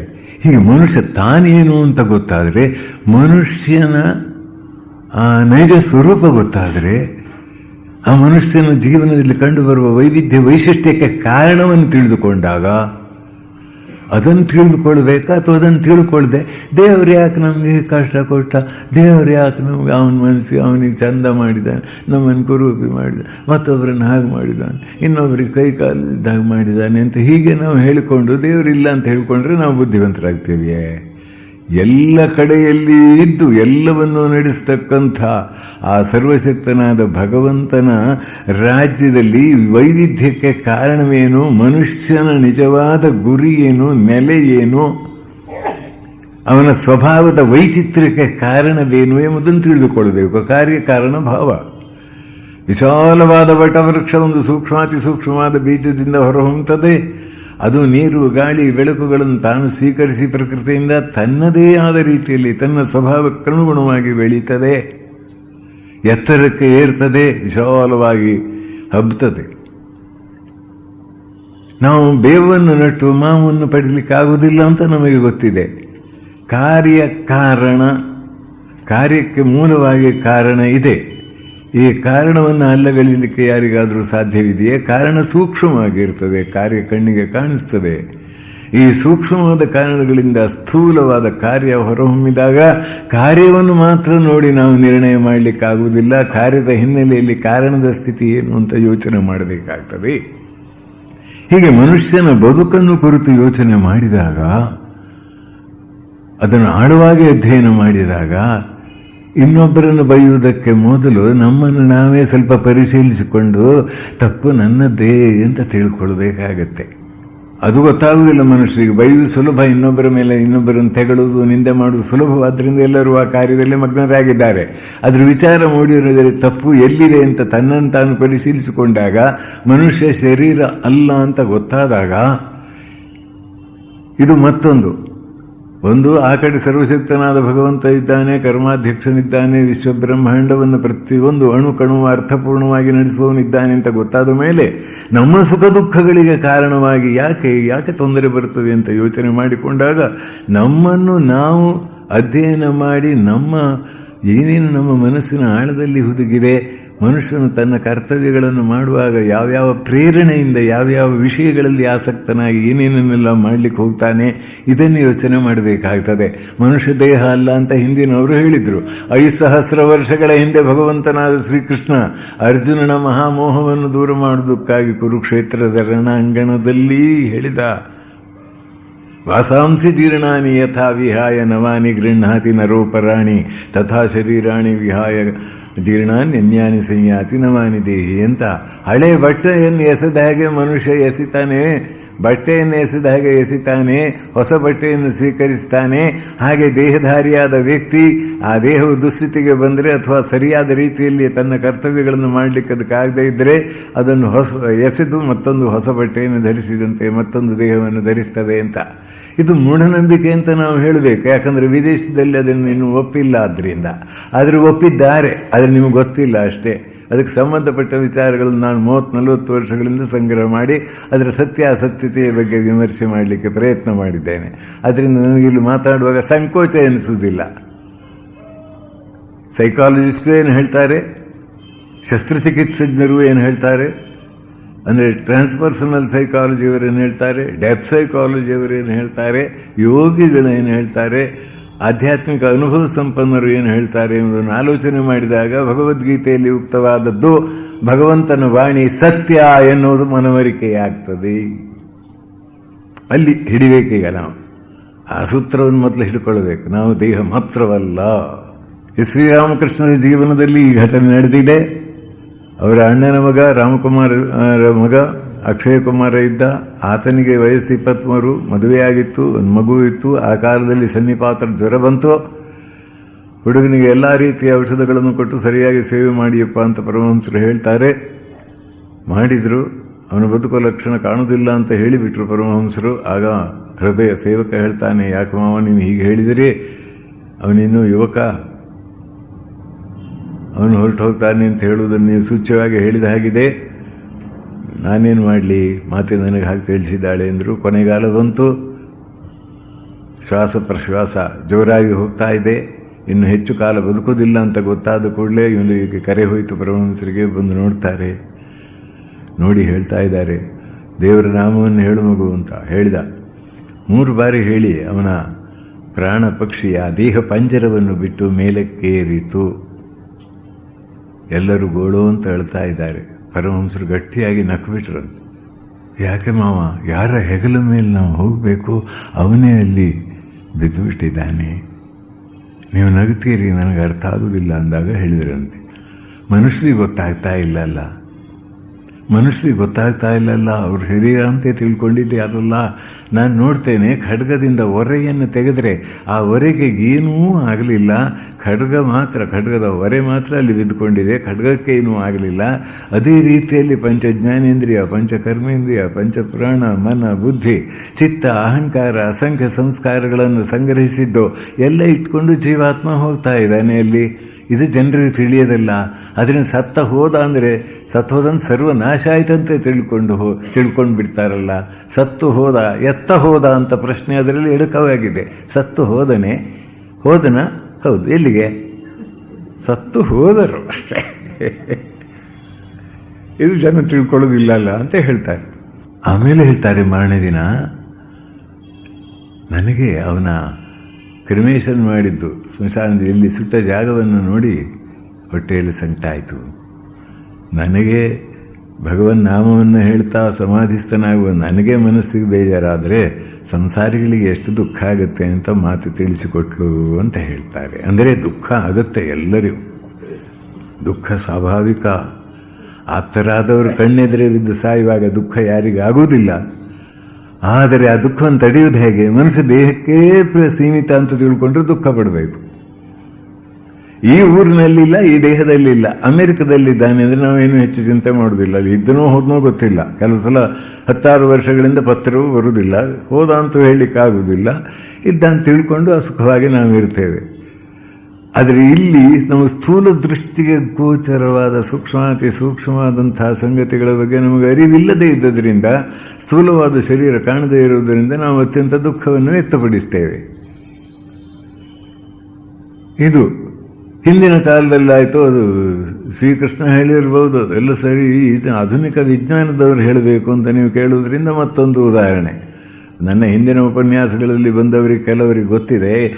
ಆ ಉಪನ್ಯಾಸದಲ್ಲಿ ಬಂದವರು ಈಗ ಬಂದಿರಬಹುದು, ಇನ್ನು ಹೊಸಬರು ಬಂದಿರ್ತಾರೆ. ಬಂದಿದ್ದವರಿಗೆ ಸ್ವಲ್ಪ ಮರ್ತು ಹೋಗಿರುತ್ತೆ, ಅವರಿಗೆ ಹೊಸದಾಗಿ ಕೇಳಿದಾಗ ಇದು ಹೊಸಬರಿಗದು ಹೊಸತೆ. ಡಾಕ್ಟರ್ ಕುಬ್ಲೇರ್ ರೋಸ್ ವಿಚಾರ ನಾನು ಹೇಳುವ ಕ್ರಮ ಇಟ್ಟುಕೊಂಡಿದ್ದೇನೆ. ಯಾಕಂದರೆ ಆಕೆ 25,000 ರೋಗಿಗಳನ್ನು ಅಧ್ಯಯನ ಮಾಡಿ ಟರ್ಮಿನಲ್ಲಿ ಇಲ್ ಕೇಸಸ್ ಅಂತ ಹೇಳ್ತಾರೆ. ಅಂದರೆ ಸಾವಿನ ಅಂಚನ್ನು ಸಮೀಪಿಸಿದಂತಹ ರೋಗಿಗಳು ಇನ್ನು ಕೆಲವೇ ದಿನ ಬದುಕಿರ್ತಾರೆ, ಸಾವು ಬರ್ತದೆ ಅಂತ ಅವರಿಗೆ ಗೊತ್ತಿರುತ್ತೆ. ಅಂಥವರನ್ನು ಪರಿಶೀಲನೆ ಮಾಡಿ ಒಂದು ಪುಸ್ತಕವನ್ನು ಬರೆದಳು, ಡೆತ್ ಆ್ಯಂಡ್ ಡೈಯಿಂಗ್ ಅಂತ. ಸಾವು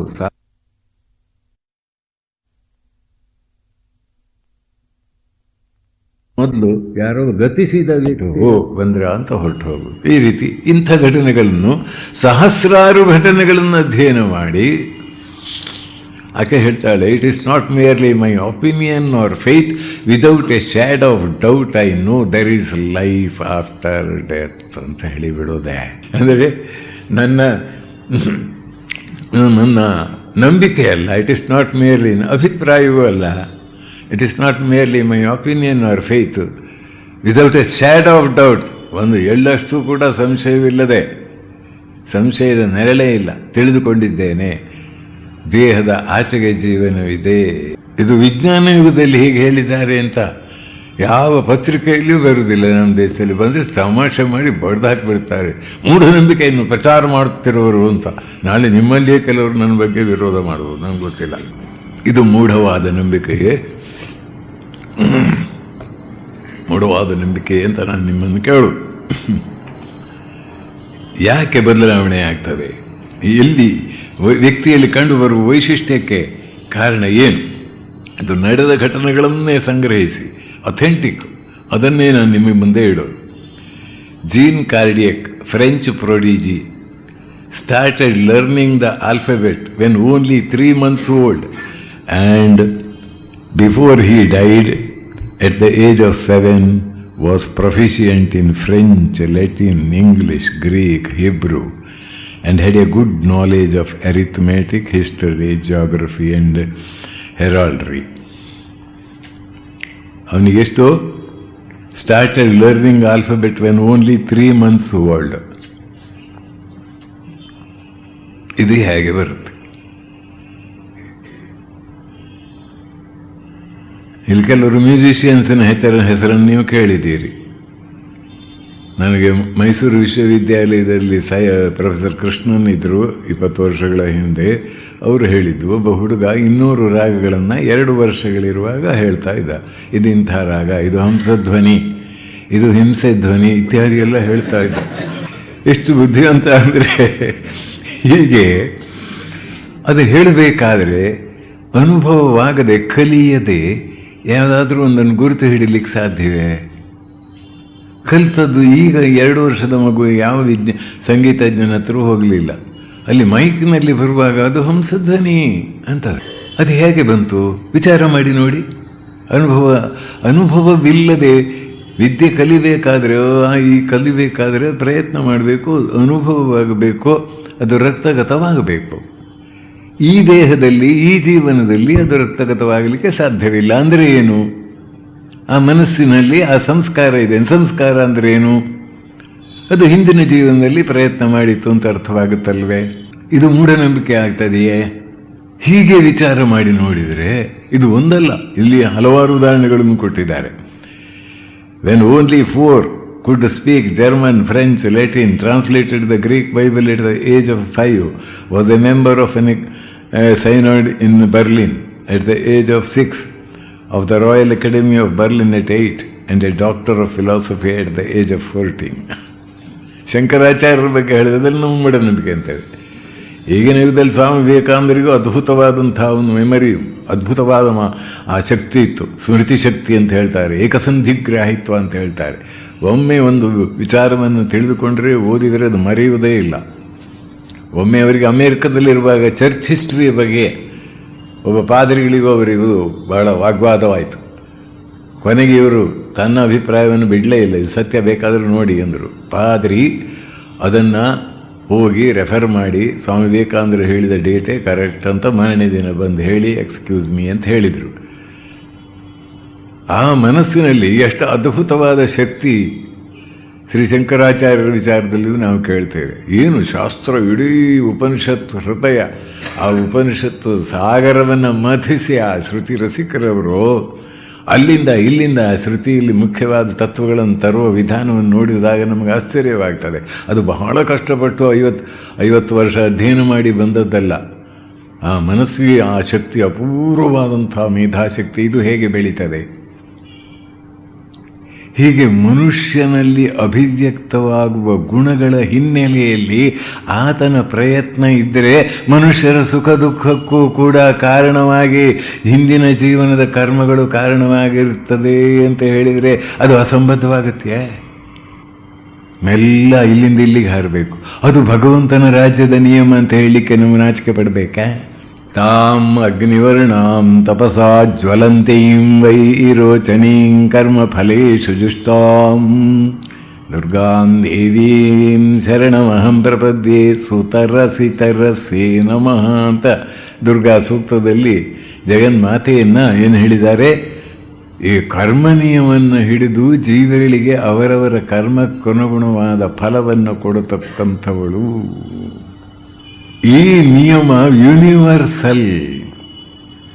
ಅದು ಒಂದು ಹಿಂದೂಗಳಿಗೆ ಮಾತ್ರ ಅಲ್ಲ, ಹಿಂದೂಗಳು ಕಂಡು ಹಿಡಿದದ್ದಿರಬಹುದು. ಅದು ಮುಸಲ್ಮಾನರು ನಂಬುವುದಿಲ್ಲ ಅಂತ ಹೇಳಿದ ಕೂಡಲೇ ಆ ನಿಯಮ ಕೆಲಸ ಮಾಡುವುದಿಲ್ಲ ಅಂತ ಅರ್ಥ ಅಲ್ಲ.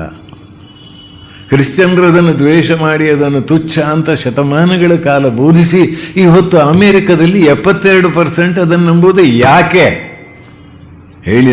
ವೈಜ್ಞಾನಿಕ ಮನೋವೃತ್ತಿಯನ್ನು ಬೆಳೆಸಿಕೊಂಡವರು ಹೀಗೆ ಮಾಡಬಹುದೇ? ಮನುಷ್ಯನ ಕಷ್ಟ ಸುಖಕ್ಕೆ ಅರ್ಥ ಇದೆಯೇ? ಸಫರಿಂಗಿಗೆ ಅರ್ಥ ಇದೆ. ಇದನ್ನು ಶತಮಾನಗಳ ಹಿಂದೆ ಋಷಿಮುನಿಗಳು ಕಂಡದ್ರು. ಆದರೆ ಈಗ ಎಷ್ಟು ಪ್ರಬಲ. All men are born equal. ಯಾರು ಹೇಳೋದದು? ಯಾರೊಬ್ಬ ಹೇಳಿಬಿಟ್ಟ. All men are born equal. ಆದರೆ ಹಿಂದುಳಿದವರೆಂಥದ್ದು, ಮುಂದುಳಿದವರು ಅನ್ನುವ ಶಬ್ದ ಯಾಕೆ ಬಂತು? ಏನೋ ಒಂದು ಥಿಯರಿ, ಅದನ್ನು ಹಿಡ್ಕೊಂಡು ನೇತಾಡೋದು. ಅದು ಅರ್ಥ ಮಾಡಿಕೊಳ್ಬೇಕಾಗಿಲ್ಲ. ನೈತಿಕ ಸಮನ್ವಯತೆ ಹೊಂದಿದಂತಹ ಮಹಾತ್ಮ ಗಾಂಧಿಯಲ್ಲಿ ಸಾಮಾನ್ಯ ಒಬ್ಬ ದುಷ್ಟನಾದಂಥ ವ್ಯಕ್ತಿ, all men are born equal, ಅವರಿಗೂ ಒಂದು ಓಟು ಇವರಿಗೂ ಒಂದು ಓಟು. ಇದು ಪ್ರಜಾಪ್ರಭುತ್ವದಲ್ಲಿ ಸರಿ, ಅದನ್ನೆಲ್ಲಗಳಿಲಿಕ್ಕೆ ಸಾಧ್ಯ ಇಲ್ಲ. ಒಬ್ಬ ಮನುಷ್ಯನನ್ನು 4 ಜನರು 10 ಜನರ ಕೆಲಸ ಮಾಡ್ತಾನೆ. ಒಂದು ಮಾನಸಿಕ ಏಕಾಗ್ರತೆ ಕೆಲವರಿಗೆ ಎಷ್ಟು ಇರ್ತದೆ? ಅವನು ಸಮಾನ. ಊಟ ಮಾಡಿದ್ದು ಜೀರ್ಣ ಮಾಡಿಕೊಳ್ಳಿಕ್ಕೆ ಕಷ್ಟವಾಗಿ ಅಲ್ಲಲ್ಲಿ ರೆಸ್ಟ್ ತಗೊಳ್ತಕ್ಕಂಥ ವ್ಯಕ್ತಿ ಮತ್ತೊಬ್ಬ. ಸಮಾನರು. All men are born equal. ಅದೆಂಥದ್ದು ಥಿಯರಿ. ಇದನ್ನು ಹಿಡ್ಕೊಂಡು ನಮ್ಮ ಜನರು ನೇತಾಡ್ತಾ ಇರ್ತಾರೆ. ಅಲ್ಲ, ಎಲ್ಲರಿಗೂ ಸಮಾನವಾದ ಅವಕಾಶ ಮೇಲೇರಿಕೆ ಬೇಕು ಅಂತ ಹೇಳೋದ್ರಲ್ಲಿ ಯಾರೂ ತಪ್ಪನ್ನು ಎಣಿಸುವುದಿಲ್ಲ, ಸರಿಯಾದ್ದೇ. ಆದರೆ ವ್ಯಕ್ತಿಗಳಲ್ಲಿ ಕಂಡು ಬರತಕ್ಕಂಥ ಸಂಸ್ಕಾರ, ಅಭಿರುಚಿ, ಸಾಮರ್ಥ್ಯ, ಅಭಿಪ್ಸೆ, ತೀವ್ರತೆ, ಇದು ಎಷ್ಟು ವ್ಯತ್ಯಾಸ ಸ್ಪಷ್ಟ ಕಾಣ್ತದಲ್ಲ. ಇದಕ್ಕೆ ಕಾರಣ ಎಲ್ಲಿ ಅಂದರೆ ದೇವರು ಆ ಸರ್ವಶಕ್ತ ಈ ಮನುಷ್ಯನಿಗೆ ಅವಕಾಶಗಳನ್ನು ಕೊಟ್ಟಿದ್ದಾನೆ, ಅದರ ಸದುಪಯೋಗ ಮಾಡಲಿಕ್ಕೂ ಬುದ್ಧಿಯನ್ನೂ ಕೊಟ್ಟಿದ್ದಾನೆ. ಅದನ್ನು ಸದುಪಯೋಗ ಮಾಡಲಿಕ್ಕೆ ಸಾಧ್ಯವಾಗ್ತಾ ಇಲ್ಲ ಅಂತ ಅರ್ಥ ಆಗ್ತದೆ ತಾನೇ. ದೇವರಿದ್ದರೆ ಯಾಕೆ ಹೀಗೆ ಅಂತ ಹೇಳಿದರೆ, ಇಷ್ಟು ಸ್ಕೂಲುಗಳು, ಕಾಲೇಜುಗಳು, ಆ ಕಾಲೇಜಿನಲ್ಲಿ ಅಧ್ಯಾಪಕರ ಮೇಲ್ವಿಚಾರಕರು, ಇನ್ಸ್ಪೆಕ್ಟರ್ಸು, ಅವರು ಇವರು ಎಲ್ಲ ಇದ್ದಾರೆ. ಆದರೆ ಪರೀಕ್ಷೆಯಲ್ಲಿ 30% ಪಾಸಾಗ್ತಾರೆ. ಅದರಿಂದ ಶಾಲಾ ಕಾಲೇಜುಗಳು ಇಲ್ಲ, ಮೇಷ್ಟ್ರು ಯಾರು ಜೀವಂತವಾಗಿಲ್ಲ ಅಂತ ಒಂದು ಹೇಳಿಬಿಡೋಣವೇ? ಹೇಳಲಿಕ್ಕಾಗತ್ತಾ? ಇಷ್ಟು ವ್ಯವಸ್ಥೆ ಮಾಡಿಕೊಟ್ಟರೂ ಕೂಡ ಕೆಲವು ವಿದ್ಯಾರ್ಥಿಗಳಿಗೆ ಓದಲಿಕ್ಕಾಗೋದಿಲ್ಲ. ನಾನಾ ಥರದ ತಾಪತ್ರಯ ಇದೆ. ಕೆಲವರಿಗೆ ದೈಹಿಕವಾದ ದೌರ್ಬಲ್ಯ ಇದೆ, ಕೆಲವರಿಗೆ ಮಾನಸಿಕ ಏಕಾಗ್ರತೆ ಇಲ್ಲ, ಕೆಲವು ಶಾಲಾ ಕಾಲೇಜುಗಳಲ್ಲಿ ವ್ಯವಸ್ಥೆ ಸರಿ ಇಲ್ಲ, ಕೆಲವರೆಲ್ಲ ಅಧ್ಯಾಪಕರಿಗೆ ಸರಿಯಾಗಿ ಶಾಲೆಗೆ ಬರಲಿಕ್ಕೆ ಆಗ್ತಾ ಇಲ್ಲ. ಅವರು ಬೇರೆ ಏನು ನಾನಾ ಕಾರ್ಯಕ್ರಮಗಳನ್ನು ಇಟ್ಟುಕೊಂಡಿದ್ದಾರೆ. ಇತ್ಯಾದಿ ಏನೆಲ್ಲ ತಾಪತ್ರಯಗಳು. ಅಂದರೆ ಕೊಟ್ಟ ಅವಕಾಶದ ಸದುಪಯೋಗ ಮಾಡಲಿಕ್ಕೆ ಮನುಷ್ಯನಿಗೆ ಆಗ್ತಾ ಇಲ್ಲ ಅಂತಾಯಿತು.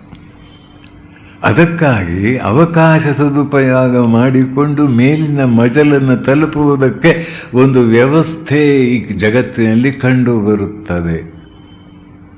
ಇದನ್ನು ಅಲ್ಲಗಳೆಯಲಿಕ್ಕೆ ಸಾಧ್ಯ ಇಲ್ಲ. ಇದನ್ನು ಋಷಿ ಮುನಿಗಳು ಕಂಡಿದ್ರು. ಆದರೆ ಅವರನ್ನು ಮೂಢನಂಬಿಕೆ ದಾಸರು ಅಂತ ನಾವು ಹೇಳಿದ್ದರಿಂದ ಈಗಿನ ದಾಸರನ್ನ ವೈಜ್ಞಾನಿಕ ದಾಸರನ್ನ ಅಧ್ಯಯನ ಮಾಡಿದಾಗ ಅವರು ಹೇಳಿದ್ದು ಪೂರ್ಣ ಸುಳ್ಳಲ್ಲ ಅಂತ ಸ್ಪಷ್ಟ ಗೊತ್ತಾಗುವ ಅವಕಾಶ ಬಂದಿದೆ. ಕುಬಲೇರೋಸ್ ಹೇಳಿದರು.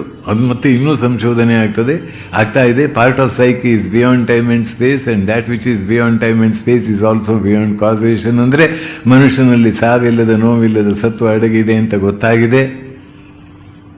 ಪ್ರತಿಗಮನ, ಹಿಪ್ನಾಸಿಸ್ನಲ್ಲಿ ಪ್ರತಿಗಮನ ವಿಧಾನದಿಂದ ಇದಕ್ಕೆ ಬೇರೆ ಬೇರೆ ರಾಜಕೀಯ ಕಾರಣಗಳಿಂದ ಇದಕ್ಕೆಲ್ಲ ವಿರೋಧ ಮಾಡುವವರಿದ್ದಾರೆ, ಧಾರ್ಮಿಕ ಕಾರಣಗಳಿಂದ ವಿರೋಧ ಮಾಡುವವರಿದ್ದಾರೆ.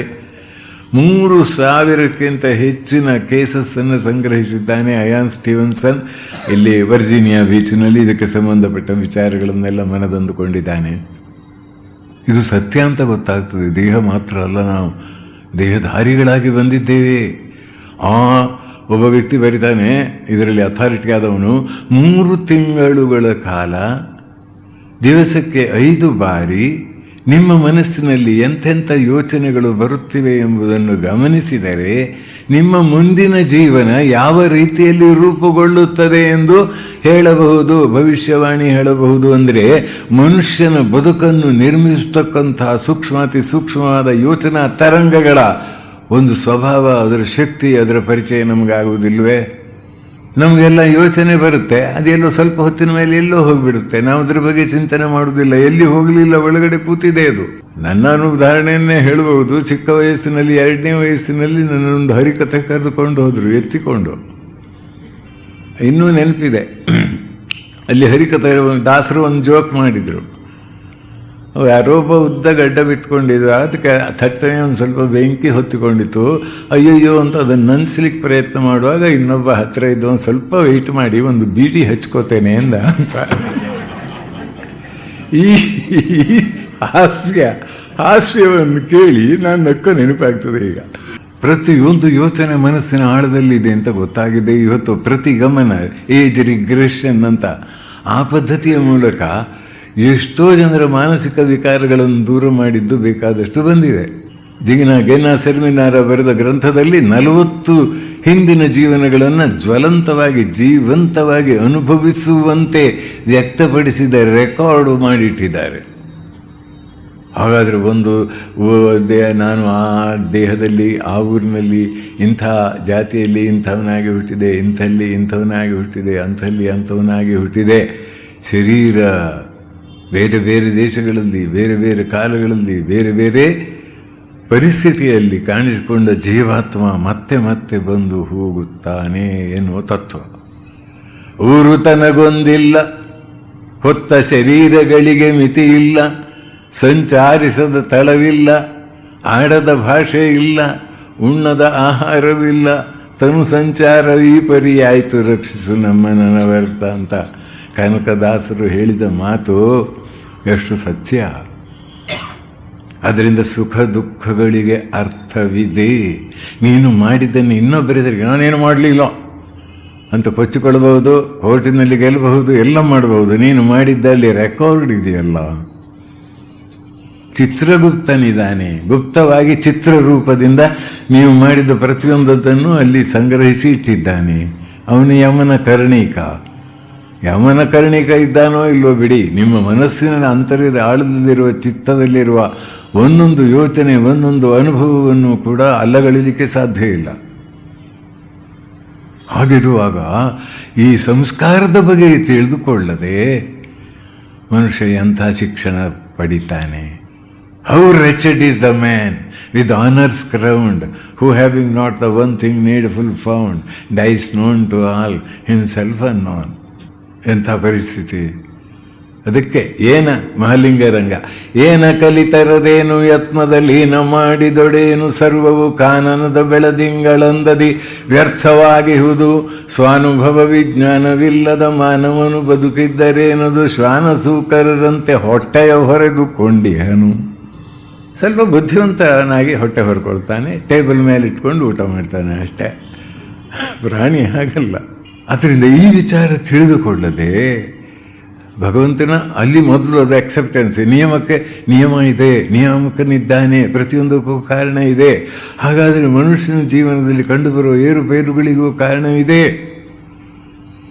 ಅವನ ಬುದ್ಧಿಯ ಬಲ, ನೈತಿಕ ಸಮನ್ನತೆ, ಜೀವನದ ಅರ್ಥ ಉದ್ದೇಶವನ್ನು ತಿಳಿಬೇಕೆನ್ನುವ ತೀವ್ರ ಹಂಬಲ ಒಂದು ಜೀವಿ ಆರ್ಜಿಸಬೇಕಾದರೆ, ವಿಕಾಸದ ಮೇಲಿನ ಹಂತಕ್ಕೆ ಹೋಗಬೇಕಾದರೆ ಎಷ್ಟು ಪ್ರಾಮಾಣಿಕ ಪ್ರಯತ್ನ ಮಾಡಿರಬೇಕು. ಒಬ್ಬ ಮ್ಯೂಸಿಷಿಯನ್ ಆಗಬೇಕಾದರೆ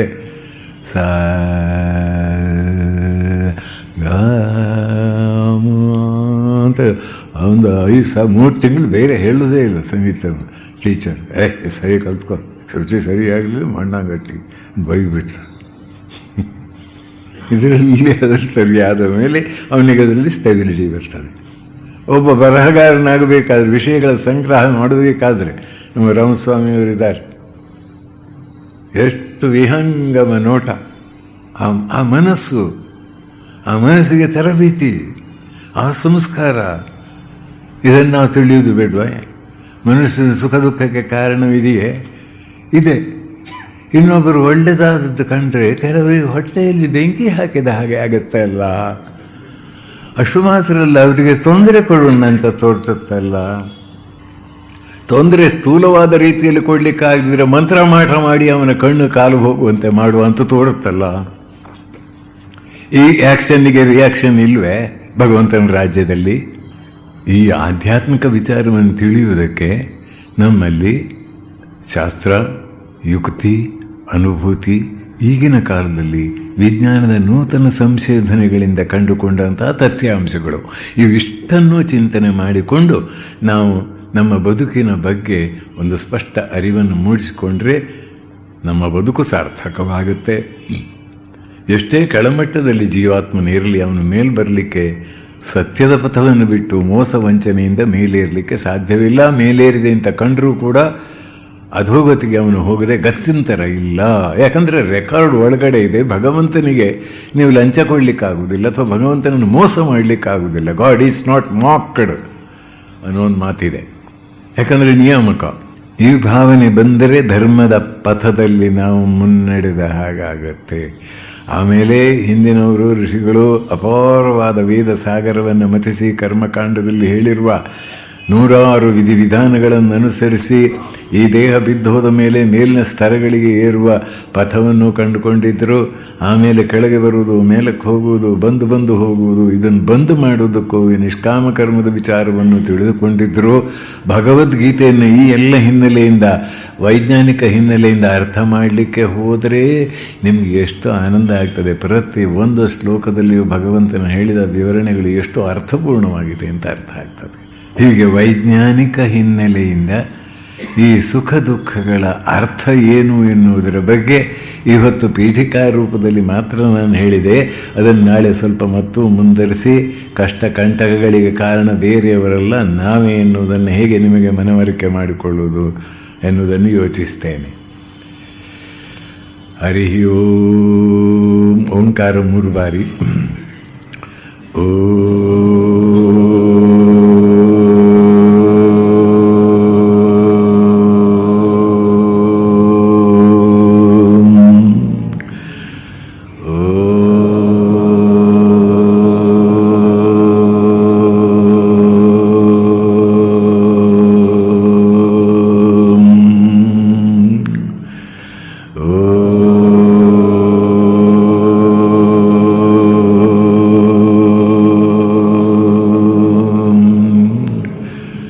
ಎಲ್ಲರಿಗೂ ಶುಭವಾಗಲಿ, ಮಂಗಲವಾಗಲಿ, ಶುಭವಾಗಲಿ, ಒಳಿತಾಗಲಿ, ಶುಭವಾಗಲಿ, ಮಂಗಲವಾಗಲಿ. ಎಲ್ಲರಿಗೂ ಒಳಿತಾಗಲಿ, ಶುಭವಾಗಲಿ, ಮಂಗಲವಾಗಲಿ.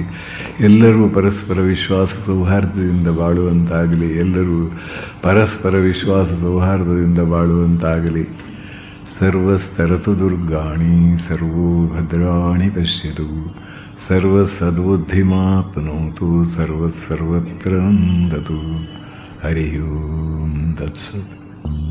ಓಂ ನಿತ್ಯ ಶುದ್ಧ ಬುದ್ಧ ಮುಕ್ತ ವೇದಾಂತಾಂಬುಜ ಭಾಸ್ಕರಂ ನಮಾಮಿ ಯುಗ ಕರ್ತಾರಂ ಆರ್ತನಾಥಂ ವೀರೇಶ್ವರಂ. ಯಾ ದೇವಿ ಸರ್ವಭೂತೇಷು ಮಾತೃರೂಪೇಣ ಸಂಸ್ಥಿತಾ ನಮಸ್ತಸ್ಯೈ ನಮಸ್ತಸ್ಯೈ ನಮಸ್ತಸ್ಯೈ ನಮೋ ನಮಃ. ನಮಸ್ತಸ್ಯೈ ನಮಸ್ತಸ್ಯೈ ನಮಸ್ತಸ್ಯೈ ನಮೋ ನಮಃ. ನಮಸ್ತಸ್ಯೈ ನಮಸ್ತಸ್ಯೈ ನಮಸ್ತಸ್ಯೈ ನಮೋ ನಮಃ. ಈ ಉಪನ್ಯಾಸ ಮಾಲಿಕೆ ದೇವರಿದ್ದರೆ ಏಕೆ ಹೀಗೆ ಎನ್ನುವ ಶೀರ್ಷಿಕೆಯಿಂದ ಪ್ರಾರಂಭವಾಯಿತು. 2 ದಿನಗಳ ಉಪನ್ಯಾಸದಲ್ಲಿ ಆಧುನಿಕರಿಗೆ, ಅಂದರೆ ಆಧುನಿಕ ವಿದ್ಯಾಭ್ಯಾಸವನ್ನು ಪಡೆದಂಥ ವ್ಯಕ್ತಿಗಳಿಗೆ, ಕೆಲವೊಮ್ಮೆ ವೈಜ್ಞಾನಿಕ ಮನೋವೃತ್ತಿಯವರು ಅಂತ ಹೇಳಿಸಿಕೊಳ್ತಕ್ಕಂಥ ವ್ಯಕ್ತಿಗಳಿಗೆ ಉಂಟಾಗಬಹುದಾದ ಸಂದೇಹವನ್ನು ದೂರ ಮಾಡುವುದಕ್ಕೆ ಒಂದು ಪ್ರಾಮಾಣಿಕ ಪ್ರಯತ್ನವನ್ನು ನಾನು ಉಪನ್ಯಾಸದಲ್ಲಿ ಮಾಡಿದ್ದು ನಿಮಗೆ ಗೊತ್ತಿರಬಹುದು.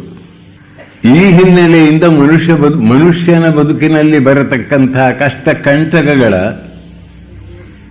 ಅರ್ಥ ಏನು ಜೀವಿತದಲ್ಲಿ ಎನ್ನುವುದನ್ನು ತಿಳಿಯುವ ಪ್ರಯತ್ನ ಮಾಡಲಾಗಿತ್ತು. ನಮ್ಮ ಶಾಸ್ತ್ರಕಾರರು ಸತ್ಯವನ್ನು ತಿಳಿಯುವುದಕ್ಕಾಗಿ ಒಂದು ಮಾರ್ಗವನ್ನು ಕಂಡುಕೊಂಡಿದ್ದರು. ಹೌದಾ? ಅದು ಯಾವುದಂದ್ರೆ ಶ್ರುತಿ ಯುಕ್ತಿ ಅನುಭೂತಿ ಅಂತ. ಶ್ರುತಿ ಅಂತ ಹೇಳುವಂತಹದ್ದು ಋಷಿ ಮುನಿಗಳಿಗೆ ಧ್ಯಾನ ಕಾಲದಲ್ಲಿ ಅತ್ಯಂತ ಪವಿತ್ರತಮವಾದ ಮಾನಸಿಕ ಸ್ಥಿತಿಯಲ್ಲಿ ಅವರಿಗೆ ಕಂಡು ಬಂದಂತಹ ತಥ್ಯಗಳು. ಆ ತಥ್ಯಗಳು ಅವರ ಪ್ರಚಂಡವಾದ, ವಜ್ರೋಪಮವಾದ, ಅಲುಗಾಡಿಸಲು ಸಾಧ್ಯವಿಲ್ಲದ ಅನುಭೂತಿ. ಆ ಅನುಭೂತಿಯನ್ನು ಅಲ್ಲಗಳೆಯಲಿಕ್ಕೆ ಸಾಧ್ಯ ಇಲ್ಲ. ಯಾಕಂದ್ರೆ ಅವರ ಜೀವಿತದ ಪ್ರತಿಯೊಂದು ಕ್ಷಣವೂ ಕೂಡ ಆ ಭಗವತ್ ತತ್ವದ ಅನುಭೂತಿಯಿಂದ ಉಜ್ವಲವಾಗಿ ಅಥವಾ ಪ್ರಜ್ವಲವಾಗಿ ಬೆಳಗಿದೆ. ಮನುಷ್ಯರಿಗೆ ಧರ್ಮದಾನ ಮಾಡಿದೆ. ಮನುಷ್ಯರ ಹೃದಯದಲ್ಲಿ ಬೇಕಾದಂತಹ ಬದಲಾವಣೆಯನ್ನು ತಂದದ್ದು ನಮಗೆ ಇತಿಹಾಸದಲ್ಲಿ ಗೊತ್ತು. ಹೀಗೆ ಶ್ರುತಿ ಶೃಣ್ವಂತು ವಿಶ್ವೇ ಅಮೃತಸ್ಯ ಪುತ್ರ ಆಯೇ ಧಾಮಾನಿ ದಿವ್ಯಾನಿ ತಸ್ಥು ವೇದಾಹಮೇತಂ ಪುರುಷಂ ಮಹಾಂತಂ ಆದಿತ್ಯವರ್ಣಂ ತಮಸಃ ಪರಸ್ತಾತ್ ತಮೇವಂ ವಿದಿತ್ವಾ ಅತಿಮೃತ್ಯುಮೇತಿ ನಾನ್ಯಃ ಪಂಥ ವಿದ್ಯತೆ ಅಯನಾಯ ಅಂತ ಯಾವುದನ್ನು ಶ್ರುತಿ ಹೇಳಿದೆ. ಅದರ ಅರ್ಥ ಏನು? ವೇದಾಹಮೇತಂ ಪುರುಷಂ ಮಹಾಂತಂ. ಈ ವಿಶ್ವ ಬ್ರಹ್ಮಾಂಡದ ಸೃಷ್ಟಿ ಸ್ಥಿತಿ ಲಯಕಾರಿಯಾದಂಥ, ಜೀವಿಗಳ ಗಮನ ಆಗಮನವನ್ನು ನಿಯಂತ್ರಿಸತಕ್ಕಂಥ ನಿಯಮವನ್ನು ಕೈಯಲ್ಲಿ ಹಿಡಿದಂಥ, ಸಮಸ್ತ ಜಗತ್ತಿನ ಹಿನ್ನೆಲೆಯಲ್ಲಿರತಕ್ಕಂಥ ಪರಮಾದ್ಭುತ ಶಕ್ತಿಯನ್ನ, ಆ ಪರಮಾತ್ಮನನ್ನ ನಾನು ಸಾಕ್ಷಾತ್ಕರಿಸಿಕೊಂಡಿದ್ದೇನೆ. ವೇದಾಹಮೇತಂ ಇದಂ ಪುರುಷಂ ಮಹಾಂತಂ ಆದಿತ್ಯವರ್ಣಂ ತಮಸಃ ಪರಸ್ತಾತ್. ಎಲ್ಲ ತೆರನಾದ ಪ್ರಾಕೃತಿಕವಾದ ವಿಕಾರಗಳಿಗೆ ಅತೀತನಾಗಿ ಈ ವಿಶ್ವ ಬ್ರಹ್ಮಾಂಡವನ್ನು ನಡೆಸತಕ್ಕಂತಹ ಪರಮಾದ್ಭುತ ಶಕ್ತಿಯನ್ನ ಅಥವಾ ದೇವರನ್ನ ನಾನು ಕಂಡಿದ್ದೇನೆ. ಆತನನ್ನು ಕಾಣುವುದರ ಮೂಲಕವೇ ಸಮಸ್ತ ದುಃಖಗಳನ್ನು ದಾಟಿ ನಿಜವಾದ ಆಧ್ಯಾತ್ಮಿಕ ಸ್ವಾತಂತ್ರ್ಯವನ್ನು ಪಡೆದು ಜೀವಿ ಮುಕ್ತನಾಗ್ತಾನೆ, ಧನ್ಯನಾಗ್ತಾನೆ, ಅವನ ಜೀವನ ಸಾರ್ಥಕವಾಗ್ತದೆ. ಕುಲಂ ಪವಿತ್ರಂ ಜನನಿ ಕೃತಾರ್ಥ ಅಂತ ಹೇಳಿದ್ದಾರೆ. ಯಾವ ಮಾತೆ ಯಾವ ಮನುಷ್ಯನ ಜಗತ್ತಿಗೆ ಕೊಟ್ಟಿದ್ದಾಳೋ ಅವಳು ಧನ್ಯಳಾಗಲು. ಪೃಥ್ವಿ ಮಾತೆಗೆ ರೋಮಾಂಚವಾಗ್ತದೆ ಅಂತ ಅದನ್ನು ವರ್ಣನೆ ಮಾಡಿದ್ದಾರೆ. ಹೀಗೆ ಶ್ರುತಿಯಲ್ಲಿ ಜೀವ, ಜಗತ್ತು, ಜಗನ್ಯಾಮಕ, ಜೀವಿಗಳ ಆಗಮನ ಗಮನ, ಅವರ ಸುಖ ದುಃಖಗಳಿಗೆ ಕಾರಣವಾದ ಸೂತ್ರಪ್ರಾಯವಾದ ನಿಯಮ, ಇವುಗಳ ಬಗ್ಗೆ ಸಾಕಷ್ಟು ತಲಸ್ಪರ್ಶಿಯಾಗಿ ಹೇಳಿದ್ದಾರೆ. ಇದು ಒಂದು. ಎರಡನೆಯದು ಯುಕ್ತಿ. ಯುಕ್ತಿ ಅಂದರೆ ನಮಗೆ ತಿಳಿದ ಸಂಗತಿಗಳಿಂದ ಆಧಾರದಿಂದ ತಿಳಿಯದ ಸಂಗತಿಗಳ ಬಗ್ಗೆ ನಾವು ವಿಚಾರ ಮಾಡ್ತೇವೆ, ಅಥವಾ ಶಾಸ್ತ್ರದಲ್ಲಿ ಹೇಳಿದಂತಹ ವಿಚಾರಗಳನ್ನು ಕೂಡ ನಮ್ಮ ಬುದ್ಧಿಯನ್ನು ಉಪಯೋಗಿಸಿ ನಮಗೆ ಕೊಡಮಾಡಿದಂಥ ಅವಕಾಶಗಳನ್ನು ನಮ್ಮ ಅನುಭವದ ಆಧಾರದ ಮೇಲೆ ಅದರ ಮಥಿತಾರ್ಥ ಏನು, ಅದರ ತಾತ್ಪರ್ಯ ಏನು, ಅದು ಎಷ್ಟರ ಮಟ್ಟಿಗೆ ಸತ್ಯ, ಅದನ್ನು ಎಷ್ಟರ ಮಟ್ಟಿಗೆ ನಂಬಬಹುದು ಎನ್ನುವುದನ್ನು ನಾವು ವಿಚಾರ ಮಾಡ್ತೇವೆ. ಇದಾದ ಬಳಿಕ ಅನುಭೂತಿ. ಹೀಗೆ ಒಂದು ಪ್ರಾಣಾಯಾಮ ಮಾಡಿದಾಗಲಿ ಅಥವಾ ಧ್ಯಾನಾಭ್ಯಾಸವನ್ನು ಸ್ವಲ್ಪ ನಿಷ್ಠೆಯಿಂದ ಮಾಡಿದಾಗಲಿ, ಜಪ, ಪ್ರಾರ್ಥನೆ ಇವುಗಳನ್ನು ನಿಷ್ಠೆಯಿಂದ ಮಾಡಿದಾಗ ಮನುಷ್ಯನ ಅಂತರದಲ್ಲಿ ಆಗುವ ಬದಲಾವಣೆ ಅವನಿಗೆ ಅರ್ಥವಾಗುತ್ತೆ. ಹೀಗೆ ಶ್ರುತಿ, ಯುಕ್ತಿ, ಅನುಭೂತಿ ಇಷ್ಟಲ್ಲದೆ ಆಧುನಿಕ ವಿಜ್ಞಾನದ ಇಂಪ್ಲಿಕೇಶನ್ಸ್ ಆಫ್ ಮಾಡರ್ನ್ ಸೈನ್ಸ್ ಅಂತ ಶಬ್ದವನ್ನು ನಾನು ಉಪಯೋಗಿಸ್ತೇನೆ. ಯಾಕಂದ್ರೆ ವಿಜ್ಞಾನ ಅಂತ ಹೇಳಿದ ಕೂಡಲೇ ವಿಜ್ಞಾನ ಕ್ಷೇತ್ರ ಬಹಳ ವಿಸ್ತಾರವಾದದ್ದು. ವಿಜ್ಞಾನಿಗಳು ಅಂತ ಅನಿಸಿಕೊಳ್ಳುವವರು ಕೆಲವೊಮ್ಮೆ ತಮ್ಮ ಅಹಂಕಾರ ಮಮಕಾರಗಳನ್ನು ವೃದ್ಧಿಸಿಕೊಂಡು ತಾವು ಕಲಿತಂಥ ತಮ್ಮ ಕ್ಷೇತ್ರದಲ್ಲಿ ಆದಂಥ ಅದ್ವಿತೀಯವಾದ ಒಂದು ಸಂಶೋಧನೆಯ ಬಲದಿಂದ ತಾವು ಹೇಳಿದ್ದೇ ಸತ್ಯ ಅಂತ ಮುಂಡುವಾದ ಮಾಡುವವರು ಇದ್ದಾರೆ. ಅದರಿಂದ ಜಾಗರೂಕರಾಗಿರಬೇಕು. ಅದರಿಂದ ವಿಜ್ಞಾನಿಗಳು ವಿಜ್ಞಾನ ಈ ರೀತಿ ಹೇಳ್ತದೆ ಅಂತ ಹೇಳಿದ ಕೂಡಲೇ ಅದು ಹಾಗೆ ಹೇಳುವುದಿಲ್ಲ ಅಂತ ಹೇಳುವವರ ಸಂಖ್ಯೆ ಹೆಚ್ಚಾಗಿರಬಹುದು. ಆದರೆ ನಾನು ಸಾಧ್ಯವಾದಷ್ಟು ಸತ್ಯ ಏನು ಅಂತ ತಿಳಿಯುವುದಕ್ಕೆ ಇದು ಎಷ್ಟರ ಮಟ್ಟಿಗೆ ಸಹಕಾರವಾಗ್ತದೆ ಅಂತ ತಿಳಿಯುವ ಪ್ರಯತ್ನ ಮಾಡಿ ಅದನ್ನು ಸಂಗ್ರಹಿಸಿದ್ದೇನೆ. ನೋಡಿ, ಈಗ ಐನ್ಸ್ಟೈನ್ ಹೇಳಿದ ಒಂದು ಮಾತನ್ನೇ ನಾನು ಇಲ್ಲಿ ಉದಾಹರಿಸ್ತೇನೆ. ಆತ ಹೇಳ್ತಾರೆ, out of my later years, ನನ್ನ ಪರಿಣತ ಜೀವನ ಅಂತ ಹೇಳಬಹುದು. ಅದಕ್ಕೆ ವಯಸ್ಸಾದ ಮೇಲೆ ದೀರ್ಘಕಾಲ ಚಿಂತನೆ ಮಾಡಿದ ಮೇಲೆ ನನ್ನ ಮನಸ್ಸಿಗೆ ಗೋಚರವಾದ ವಿಚಾರಗಳನ್ನು ನಾನು ಇಲ್ಲಿ ಬರೆದಿಟ್ಟಿದ್ದೇನೆ. ಅದರಲ್ಲಿ ಒಂದು ಮಾತು ಹೇಳ್ತಾರೆ, objective knowledge provides us with powerful instruments for achievements of certain ends in life, but the ultimate goal of life and longing to reach it must come from another source. ವಸ್ತು ವಿಜ್ಞಾನ, ಅದರ ಅರ್ಥ ವಸ್ತು ವಿಜ್ಞಾನ ನಮ್ಮ ಜೀವನಕ್ಕೆ ಉಪಯೋಗವಾಗುವಂತಹ ನೂರಾರು ಉಪಕರಣಗಳನ್ನು ಕಂಡುಹಿಡಿಯಬಹುದು, ನಮಗೆ ಸಹಾಯ ಮಾಡಬಹುದು. ಆದರೆ ಜೀವನದ ಅರ್ಥ ಉದ್ದೇಶವನ್ನು ನಾವು ಬೇರೆ ಮಾರ್ಗದಿಂದ ತಿಳಿಯಬೇಕು. ಅಂದರೆ ಆ ಬೇರೆ ಮಾರ್ಗ ಅಂತ ಹೇಳಿದರೆ ಆಧ್ಯಾತ್ಮಿಕವಾದ ಮಾರ್ಗ, ಧರ್ಮದ ಮಾರ್ಗ, ನಿಜವಾದ ಧರ್ಮದ ಮಾರ್ಗ. ಧರ್ಮ ಅಂತ ಹೇಳಿದ್ರು ಅಲ್ಲಿ ನಾನಾ ರೀತಿಯ ಗೊಂದಲಗಳಿವೆ. ಸಂಕುಚಿತ ಸ್ವಾರ್ಥದಿಂದ ತಮ್ಮ ಈ ರಾಜಕೀಯಸ್ಥರ ಹಾಗೆ ತಮ್ಮ ಮತವೇ ಸರ್ವಶ್ರೇಷ್ಠ ಎನ್ನುವ ಒಂದು ಮತಾಂಧತೆಯಿಂದ ಎಷ್ಟೋ ಅನಾಚಾರ ಅತ್ಯಾಚಾರಗಳು ನಡೆದಿವೆ ಎಂಬುದು ಇತಿಹಾಸದ ಪ್ರಜ್ಞೆ ಇರುವವರಿಗೆ ಗೊತ್ತಾಗಿದೆ.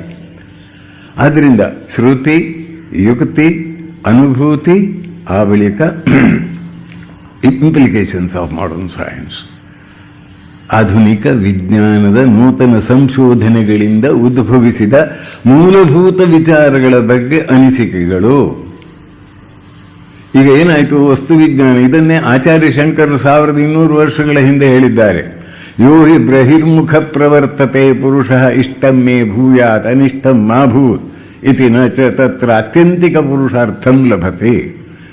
ಯಾವುದೇನೇ ವ್ಯಕ್ತಿಯಾಗಲಿ ಈ ಪ್ರಪಂಚಕ್ಕೆ ದೇಹಾತ್ಮ ಬುದ್ಧಿಯನ್ನು ಇಟ್ಟುಕೊಂಡು ದೇಹೇಂದ್ರಿಯಗಳ ಸಂಘಾತದಲ್ಲಿ ನಾನು ಎನ್ನುವ ಭಾವನೆಯನ್ನು ದೃಢವಾಗಿ ಇಟ್ಟುಕೊಂಡು ಇಲ್ಲಿಯ ಸುಖ ಸೌಕರ್ಯಗಳಿಗಾಗಿ ಆತುರದಿಂದ ಹಾತುರಿತಾ ಇರ್ತಾನೋ ಅವನಿಗೆ ಅತ್ಯಂತಿಕ ಪುರುಷಾರ್ಥ ಲಭ್ಯವಾಗುವುದಿಲ್ಲ. ಅತ್ಯಂತಿಕ ಪುರುಷಾರ್ಥ ಅಂದರೆ ಪರಮಾರ್ಥ ತತ್ವ. ಆ ಪರಮಾರ್ಥ ತತ್ವವನ್ನು ಸಾಕ್ಷಾತ್ಕರಿಸಿಕೊಳ್ಳತಕ್ಕ ಪ್ರೇರಣೆ. ಅವನ ಇಡೀ ಜೀವನ ಆ ದಾರಿಯಲ್ಲಿ ಮುನ್ನಡೆಯಲಿಕ್ಕೆ ಆಗುವುದಿಲ್ಲ ಅಂತ ನೋಡಿ. ಇದು ಹೇಗೆ ಸಂಗತವಾಗಿದೆ ತಾನೆ. ಇದು ಅವೈಜ್ಞಾನಿಕ ಅಂತ ನಮಗೆ ಹೇಳಲಿಕ್ಕೆ ಆಗುವುದಿಲ್ಲ. ಇದು ಯಾಕಂದ್ರೆ ಸತ್ಯ. ಈ ಹೊತ್ತಿನ ದಿನ ವಿಜ್ಞಾನಿಗಳಲ್ಲಿ ಪ್ರಮುಖರಾದವರೇ ಒಂದು ಮಾತನ್ನು ಹೇಳಿದ್ದನ್ನು ನಾನು ಇಲ್ಲಿ ಹೇಳಬಹುದು ನಿಮಗೆ. ನೋಡಿ ಅದು ಎಷ್ಟು ಸತ್ಯವಾಗಿದೆ.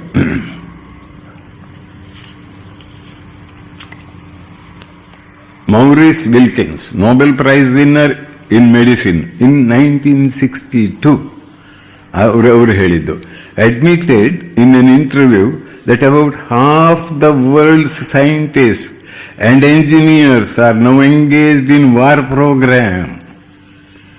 ವಿಜ್ಞಾನ ಎತ್ತ ಸಾಗಿದೆ. War program. ಎಷ್ಟು ಮಂದಿ? About half the world's scientist and engineers are now engaged in war program, and said most scientists shy away from the political, psychological, spiritual and other dimensions.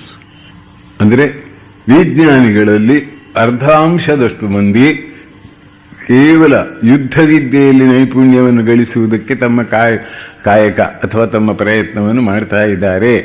ಅವರು ಮನುಷ್ಯನ ಮನಸ್ಸಿಗೆ ಸಂಬಂಧಪಟ್ಟ ವಿಜ್ಞಾನದ ಅನಿಸಿಕೆಗಳನ್ನಾಗಲಿ, ಆಧ್ಯಾತ್ಮಿಕ ವಿಚಾರಗಳನ್ನಾಗಲಿ, ಇತರ ಮೌಲ್ಯಗಳನ್ನಾಗಲಿ ಚಿಂತನೆ ಮಾಡುವುದಕ್ಕೆ ಎಂದೂ ಸಿದ್ಧರಾಗಿಲ್ಲ.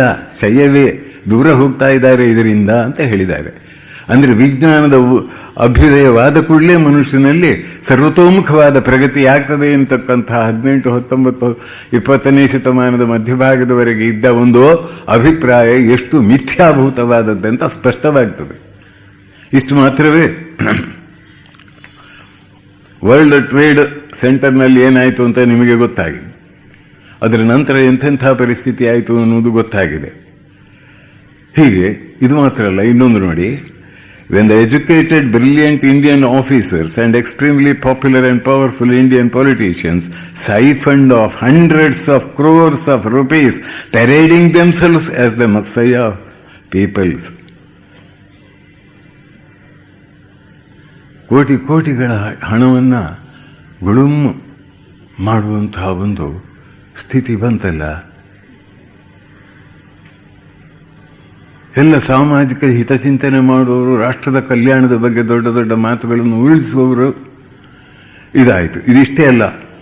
When brilliant and highly educated youths of great Metropolis like Delhi and Bombay virtually made mass surrender to drug addiction and permissive culture, resulting in psychic distortion, Indians realized there has been something grievously wrong in the so-called secularistic, scientific, techno-socio-economic education syllabus, which produced giants, but selfish giants and self-destructive intellectuals.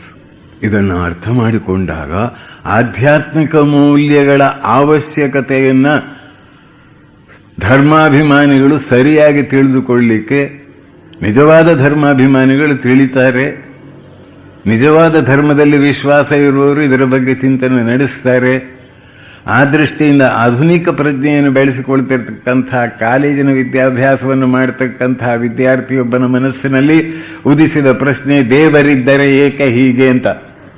ಆ ಪ್ರಶ್ನೆಯನ್ನೇ ತೆಗೆದುಕೊಂಡು ನಾನು ವಿಸ್ತೃತವಾಗಿ 2 ಉಪನ್ಯಾಸಗಳಲ್ಲಿ ಹೇಳಿದೆ. ಆಗಲೇ ಬಂದವರು ಈ ಉಪನ್ಯಾಸಕ್ಕೆ ಅವರು ಸಿದ್ಧತೆ ಮಾಡಿಕೊಂಡು ಆಗ್ತದೆ ನಾನು ಮುಂದೆ ಹೇಳತಕ್ಕಂಥ ವಿಚಾರಗಳ ಬಗ್ಗೆ ಅವರು ತಮ್ಮ ಸಿದ್ಧತೆ ಮಾಡಿಕೊಂಡು ಆಗ್ತದೆ, ಪೀಠಿಕೆ ಮಾಡಿಕೊಂಡ ಹಾಗೆ, ಪೂರ್ವ ಸಿದ್ಧತೆಯನ್ನು ಮಾಡಿಕೊಂಡ ಹಾಗೆ ಆಗ್ತದೆ.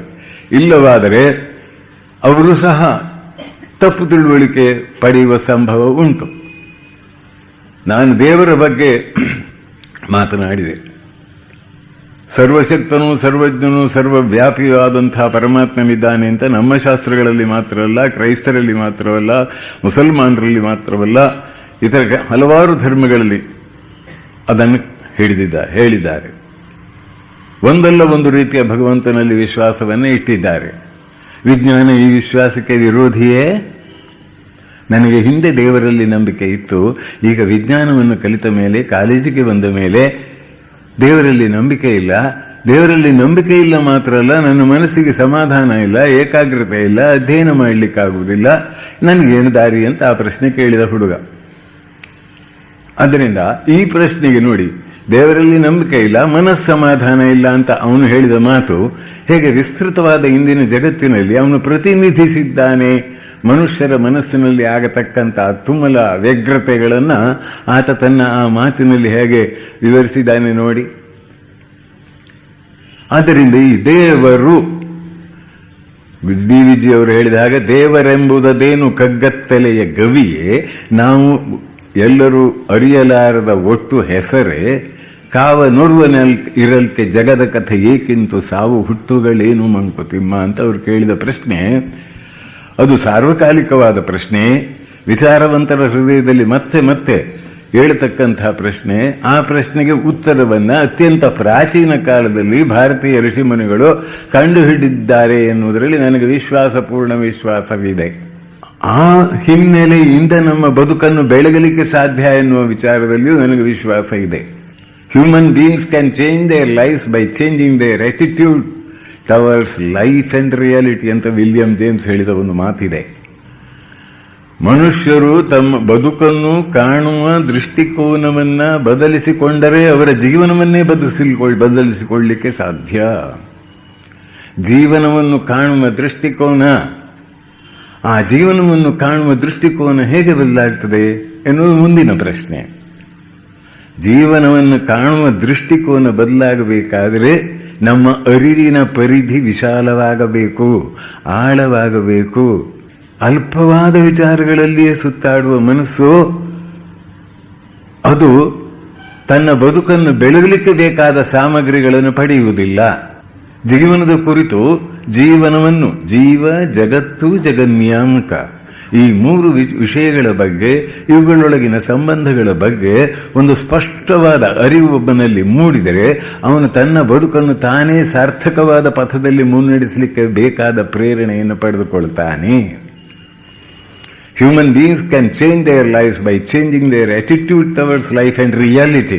ಇದನ್ನು ನಾವು ಅರ್ಥ ಮಾಡಿಕೊಳ್ಳಬೇಕು. ಆ ದೃಷ್ಟಿಯಿಂದ ಈ ಹೊತ್ತು ಶಾಸ್ತ್ರದ ಆಧಾರ, ಆ ಬಳಿಕ ಯುಕ್ತಿ, ಆ ಬಳಿಕ ಅನುಭೂತಿ, ಸಂತ ಮಹಾತ್ಮರ ಜೀವನದ ಅನುಭೂತಿಗಳು, ಆಮೇಲೆ ಆಧುನಿಕ ವಿಜ್ಞಾನದ ಇಂಪ್ಲಿಕೇಶನ್, ಅರ್ಥಪೂರ್ಣವಾದಂತಹ ಸಂಗತಿಗಳು, ಇವುಗಳನ್ನು ಸಂಗ್ರಹ ಮಾಡಿ ಸತ್ಯ ಏನು ಅಂತ ತಿಳಿಯುವ ಪ್ರಯತ್ನ ಮಾಡಿದಾಗ ನಮಗೆ ಗೋಚರಿಸುವುದೇನೆಂದರೆ ಈ ಬ್ರಹ್ಮಾಂಡವನ್ನು ಸೃಷ್ಟಿ ಸ್ಥಿತಿ ಲಯಕಾರಿಯಾದಂಥ ಪರಮಾದ್ಭುತ ಶಕ್ತಿ ಸರ್ವತ್ರ ಸರ್ವವ್ಯಾಪಿಯಾಗಿ ಇದ್ದಾನೆ ಎನ್ನುವುದು ಗೊತ್ತಾಗ್ತದೆ.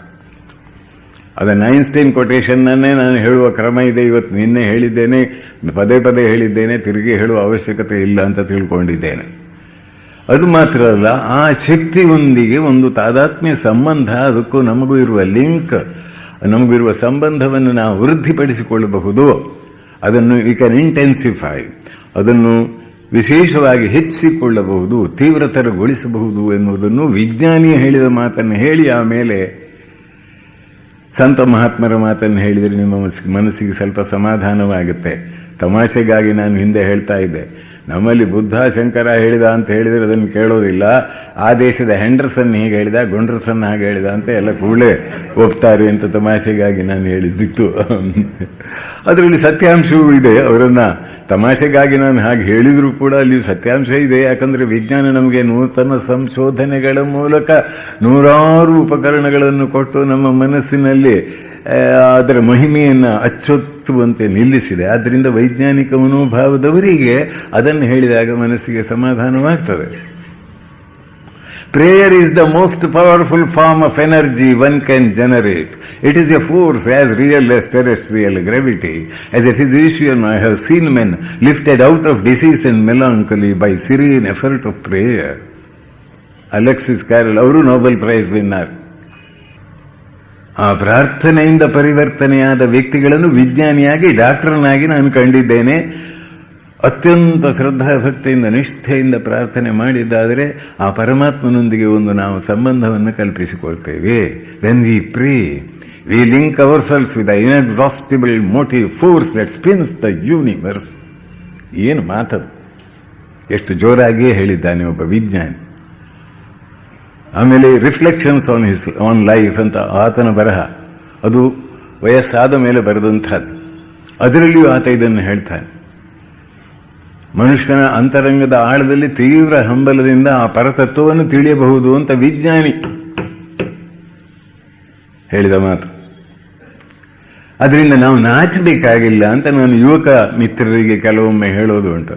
ನೀನು ವಿಜ್ಞಾನ ಓದಿಕೊಂಡದ್ದು ಬಹಳ ಒಳ್ಳೆಯದು, ನನಗೆ ಸಂತೋಷ. ವಿಜ್ಞಾನವನ್ನು ನಾನು ಗೌರವಿಸ್ತೇನೆ, ವಿಜ್ಞಾನಿಗಳನ್ನು ಗೌರವಿಸ್ತೇನೆ. ಯಾಕಂದರೆ ಅವರು ಏಕಾಗ್ರತೆಯಿಂದ ತಮ್ಮ ಕ್ಷೇತ್ರದಲ್ಲಿ ಅತ್ಯದ್ಭುತವಾದ ಸಂಶೋಧನೆಗಳನ್ನು ಮಾಡುವುದಕ್ಕಾಗಿ ತಪಸ್ಸನ್ನು ಆಚರಿಸಿದ ಋಷಿಗಳ ಹಾಗೆ. ಆದರೆ ಅದೇ ಸರ್ವಸ್ವ ಅಲ್ಲ, ಪೂರ್ಣ ದೃಷ್ಟಿ ಅವರಿಗೆ ಲಭ್ಯವಾಗಿಲ್ಲ. ಅದಕ್ಕೂ ವಿಜ್ಞಾನದ ಆಧಾರಗಳನ್ನು ನಾನು ಕೊಟ್ಟು ಹೇಳಬಲ್ಲೆ. Scientist working away in his own special compartment devotes his attention to carefully limited section of the universe. Thus enclosed, he arrives more or less definite conclusions without stopping to consider what relations they bear to the conclusions reached by other scientists. ಮನಸ್ಸನ್ನೇ ಕುರಿತು ಅಧ್ಯಯನ ಮಾಡಿದವ ಮನಸ್ಸೇ ಸರ್ವಶಕ್ತಿ ಉಳ್ಳದ್ದು, ಮನಸ್ಸು ದೇಹದ ಮೇಲೆ ಪರಿಣಾಮ ಮಾಡ್ತದೆ ಅಂತ ಹೇಳ್ತಾನೆ. ಸೈಕಾಲಜಿಸ್ಟ್ ಹಾಗೆ ಹೇಳ್ತಾನೆ, ಕೆಮಿಸ್ಟ್ ಹೇಳ್ತಾನೆ, ಮನಸ್ಸೆಂತದ್ರಿ, ಒಂದಿಷ್ಟು ಕೆಮಿಕಲ್ಸ್ ಕೊಟ್ಟರೆ ನಿಮ್ಮ ಮನಸ್ಸಿನಲ್ಲಿ ಏನೆಲ್ಲ ಕಾಣಲಿಕ್ಕೆ ಶುರುವಾಗುತ್ತೆ. ಕೆಮಿಸ್ಟ್ರಿ ಈಸ್ ಮೋರ್ ಇಂಪಾರ್ಟೆಂಟ್ ಅಂತಾನೆ, ಸೈಕಾಲಜಿ ಈಸ್ ನಥಿಂಗ್ ಅಂತಾನೆ. ಮನಸ್ಸೇ ಇಲ್ಲ ಅಂದ್ರೂ ಆಯ್ತವ, ಮನಸ್ಸಂತ ಮನುಷ್ಯನಿಗೆ ಇಲ್ಲ ಅಂತ. ಈ ಲಾಸ್ಟ್ ಹಿಸ್ ಮೈಂಡ್ ಅಂದ್ರೆ ಬೇರೆ ಅರ್ಥ ಬರುತ್ತೆ.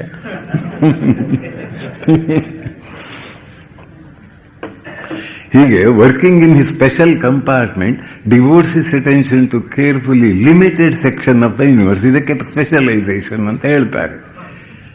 ಈ ಸ್ಪೆಷಲೈಸೇಷನ್ ನಲ್ಲಿ ಏನಾಗುತ್ತೆ, they study more and more about less and less ಅಂತ. ಬಹಳ ಹೆಚ್ಚು ENT ಅಂತ ಇದೆಯಲ್ಲ ನಿಮ್ಮಲ್ಲಿ ಡಾಕ್ಟ್ರು, ಇಯರ್ ನೋಸ್ ಥ್ರೋಟ್, ಅದರಲ್ಲಿ ಇನ್ನು ಮುಂದೆ ಏನಾಗುತ್ತೆ ಅಂತ ನೋಸ್ ಮಾತ್ರ ಸ್ಟಡಿ ಮಾಡಿದವನು ಅವನು ಸ್ಪೆಷಲೈಸ್ ಮಾಡಿದ್ದಾನೆ.